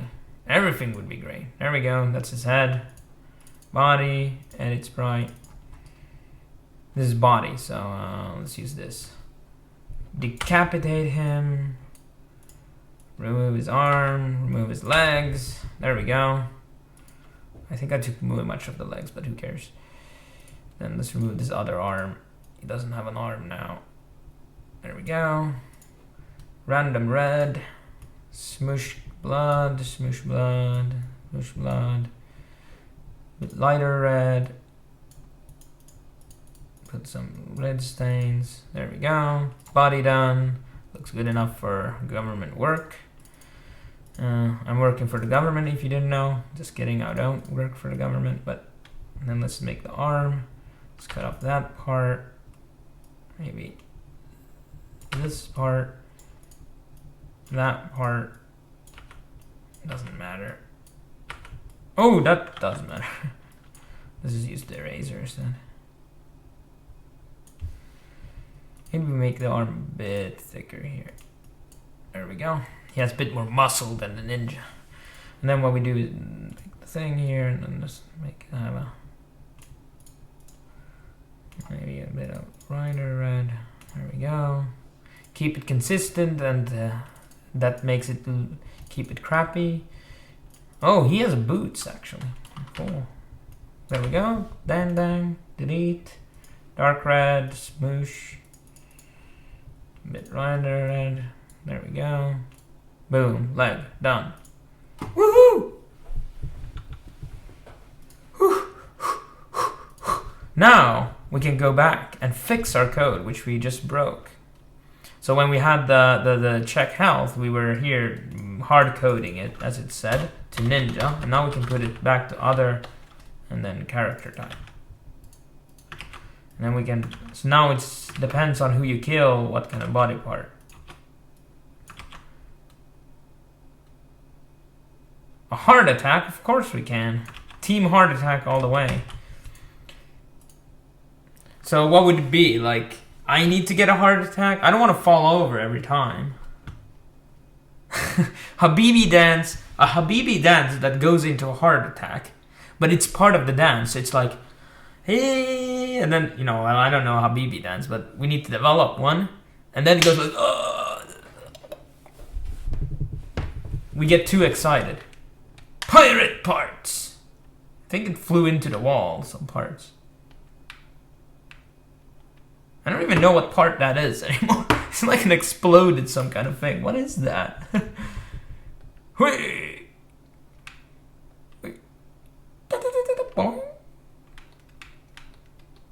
What should be the name of this game? He died. Now he's stuck in the wall.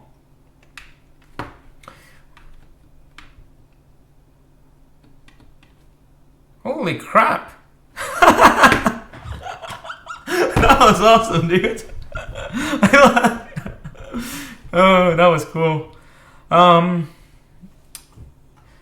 Yeah, I don't know if that really flew far. I don't know how it did that, but cool. We can work on the adjusting how much parts fly and stuff like that. What else could we put into this thing? We should fix the collision though. It's kind of sucky.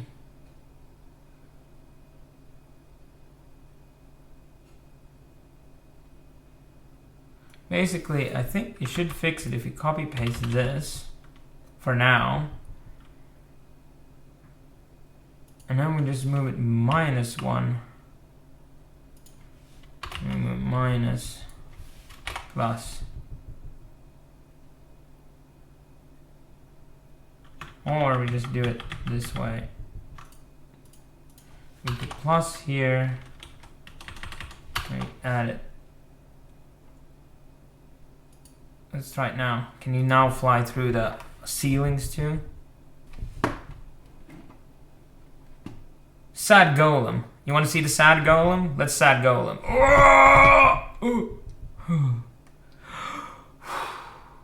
Oh, this is.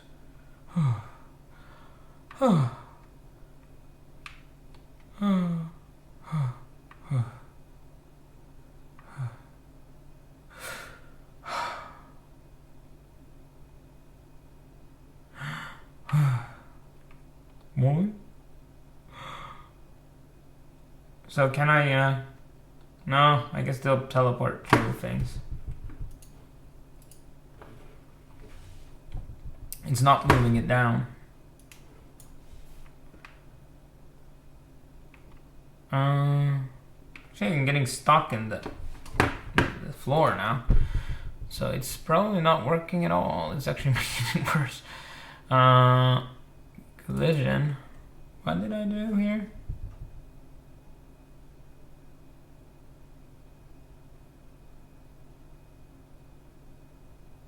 Why does this say horizontal collision? Did I not save it? What happened? What did I do? Who am I? What did I do? Let's look. Collision. I just edited the script that we already have. What the hell? That's not what I wanted to do. So this... And now, you know what happens. You use version control, you click here, and then what you do is you say, discard your changes. Yes, okay. Now, when we go back here, we have to close this and reopen it. Boom, it's back. Now I press play, it should work again. Hi Clement Ross, welcome. Sad space, yeah. This is a sad game. This is about the loss of, that's not how it works. So what we want to do is, I wanted to copy this.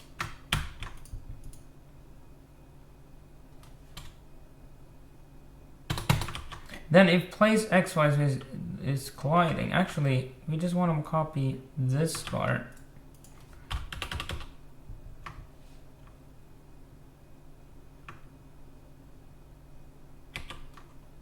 Let's just do it like this. Let's see. So if it in the wrong direction. Let's see what happens now.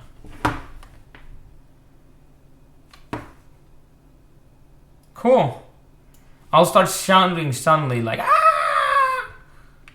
Cool, yeah, that's what I do. I watch Twitch, I just put it on the background. I'll be driving a car and listening to someone talk and listening to their life problems in game development. Wow, look, he's hitting his head. We did a temporary fix.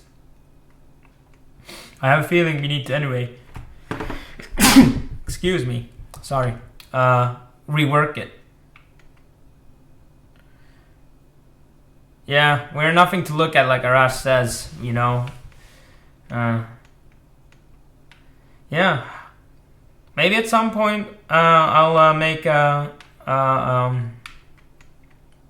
at some point I might make a Unity game too. You never know. I have more experiences of that. Oh, cool. A basic layer on top of Steam. When is it gonna be shipped?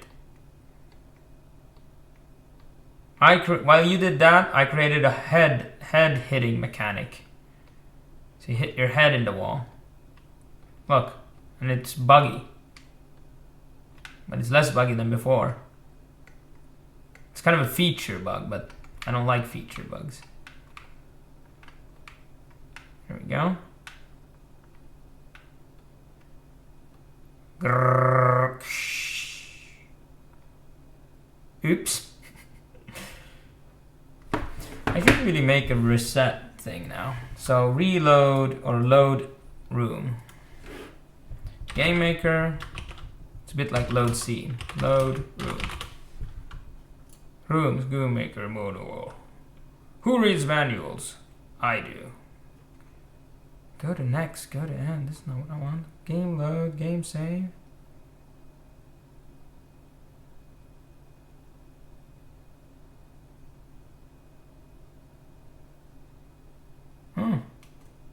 I don't want to save the game. I want to transition in a room go to. Is it the name of the room? Yeah. So, in the setup, because I don't want to make it in the actually not setup system. No step. If keyboard check released ord. Let's just use R.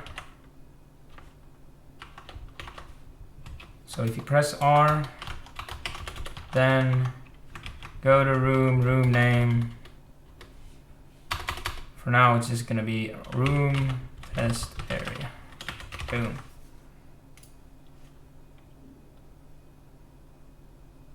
And then I show you how to create a bug. Because what? Like open there, close, close. One parenthesis missing. Sorry guys. Welcome, Enrin. Yeah. Stupid Nightbot. He's the devil. We need to ban Nightbot. R. We should make it so you can run up walls, but it wasn't really this I had in mind. Can you actually jump away from the wall? Like go up that way? Like jump, jump, jump left. Yeah, you kind of can. But you have to start from here. Like go up against it and then go. So you actually can get up from here this way. Boom! Headshot! What is this hand doing? What are you doing, hand? Stop it. Why are you on my head? Stop it! Stop it, hand! I will punish you!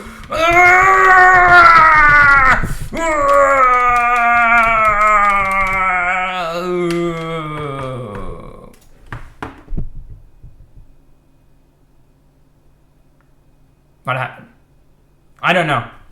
Cool. Anyway, we fixed some bugs again, and we added some bugs, and we fixed some bugs, and we added some bugs, we added some features, we fixed some features, we created bugs that are features now, and we created some features that are bugs.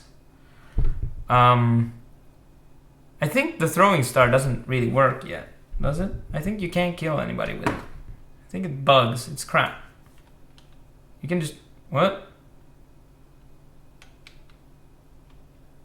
He's throwing it like a, oh. Did we screw it up now?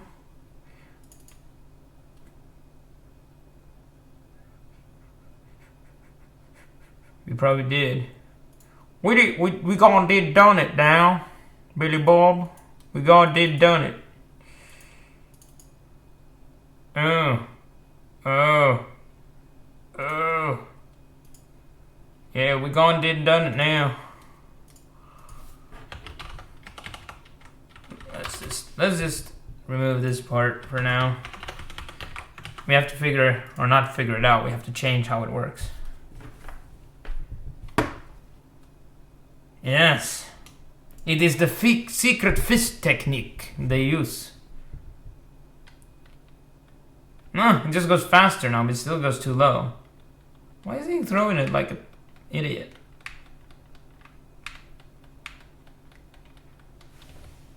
Hadouken!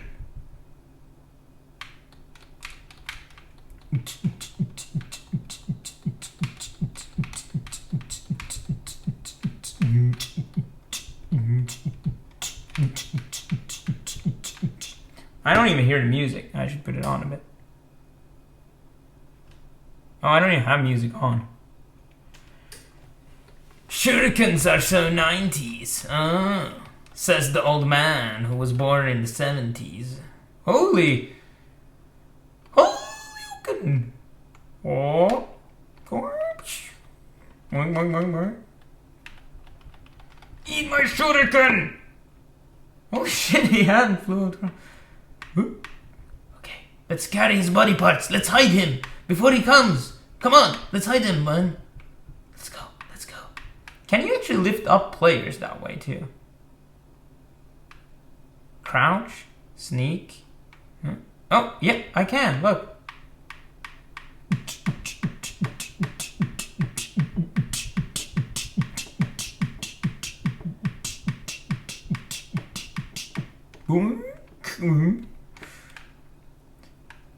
It doesn't have any friction though. It if I added friction and it created a proper, physics engine, you could actually take this up and now he could carry it.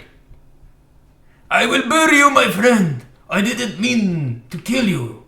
Oh, I dropped a leg. Let me pick it up. Oh, I dropped again. Oh, yes. Oh, I have a new hat. Oh, I ate him. Oh, there he is. oh. Hello, friend. How are you doing? Are you okay? I didn't mean to kill you. I see you have another friend here.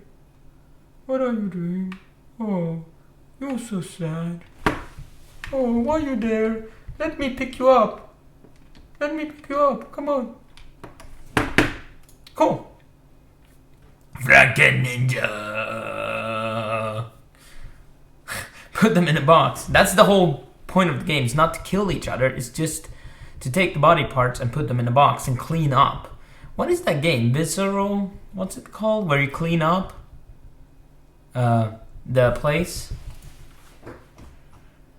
I don't remember what it's called. Anyway, I think it is time to end it here. But before we end, we do one more thing. We open the Holy Grail. We call it the Tree of Source, the source of trees. We do on the staging, stage the earnings. Here we have fonts, we have codes, we have movements. Feature, made, character, explode on death. Feature, made, character, spawn, respawn after 5 seconds. Feature, made, character, scoreboard. Bug fixed. Go through settings.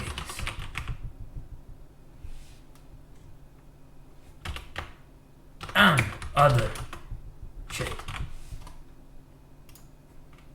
Push. There it went. Now it's all in the cloud. So now it's all available for you guys to fix. Use for your own thing. So if you go to GitHub, if you don't know what that is, it's a version control. A lot of cool stuff here. Let's make a game. The link, Nightbot. It spams it all the time. He's an asshole. So if you go to the releases, you can download. This is the last episode. So now we'll draft a new release. We'll call it version 0.006. Release title will be Exploding Corpses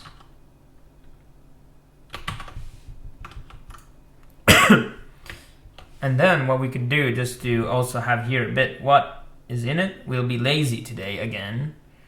We can go here into the master copy. Here's still the text. We can take this, copy it, write the same thing here. This is still a pre-release. It's not a production readies. We do publish release.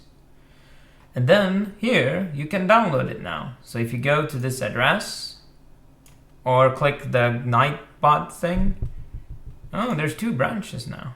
Oh yeah, there's always. Anyway, sorry. So we have 6 releases now. The 0.1 where we started.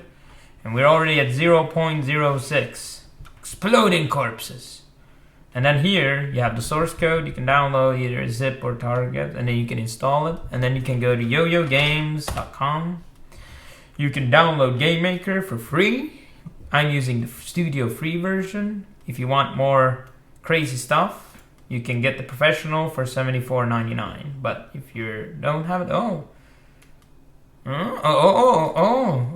it's on sale. So you should get it now if you want it. Anyway, yeah, so download that and then you can start making your own games. You can use this, or you can look at other people's tutorials. There's tutorials on Udemy, on YouTube, everywhere. So Habibis, thanks for following, and tell your mom, tell your friends, tell your dads, tell other game developers mostly, but also tell your pets. I like this telling your pets, because pets need to know about game development. If pets don't know, who's going to know about game development? So if people want to know more, and remember on Mondays, next Monday, Arash is going to stream about how to make pixel art, how to do hexels and vectors and all that. And we can be in the chat spamming. And on Tuesdays, it's get two devs on a couch, where we will pick a topic, we'll talk about it, and then after that we'll play a game together with Arash. So thanks for following, and see you next time.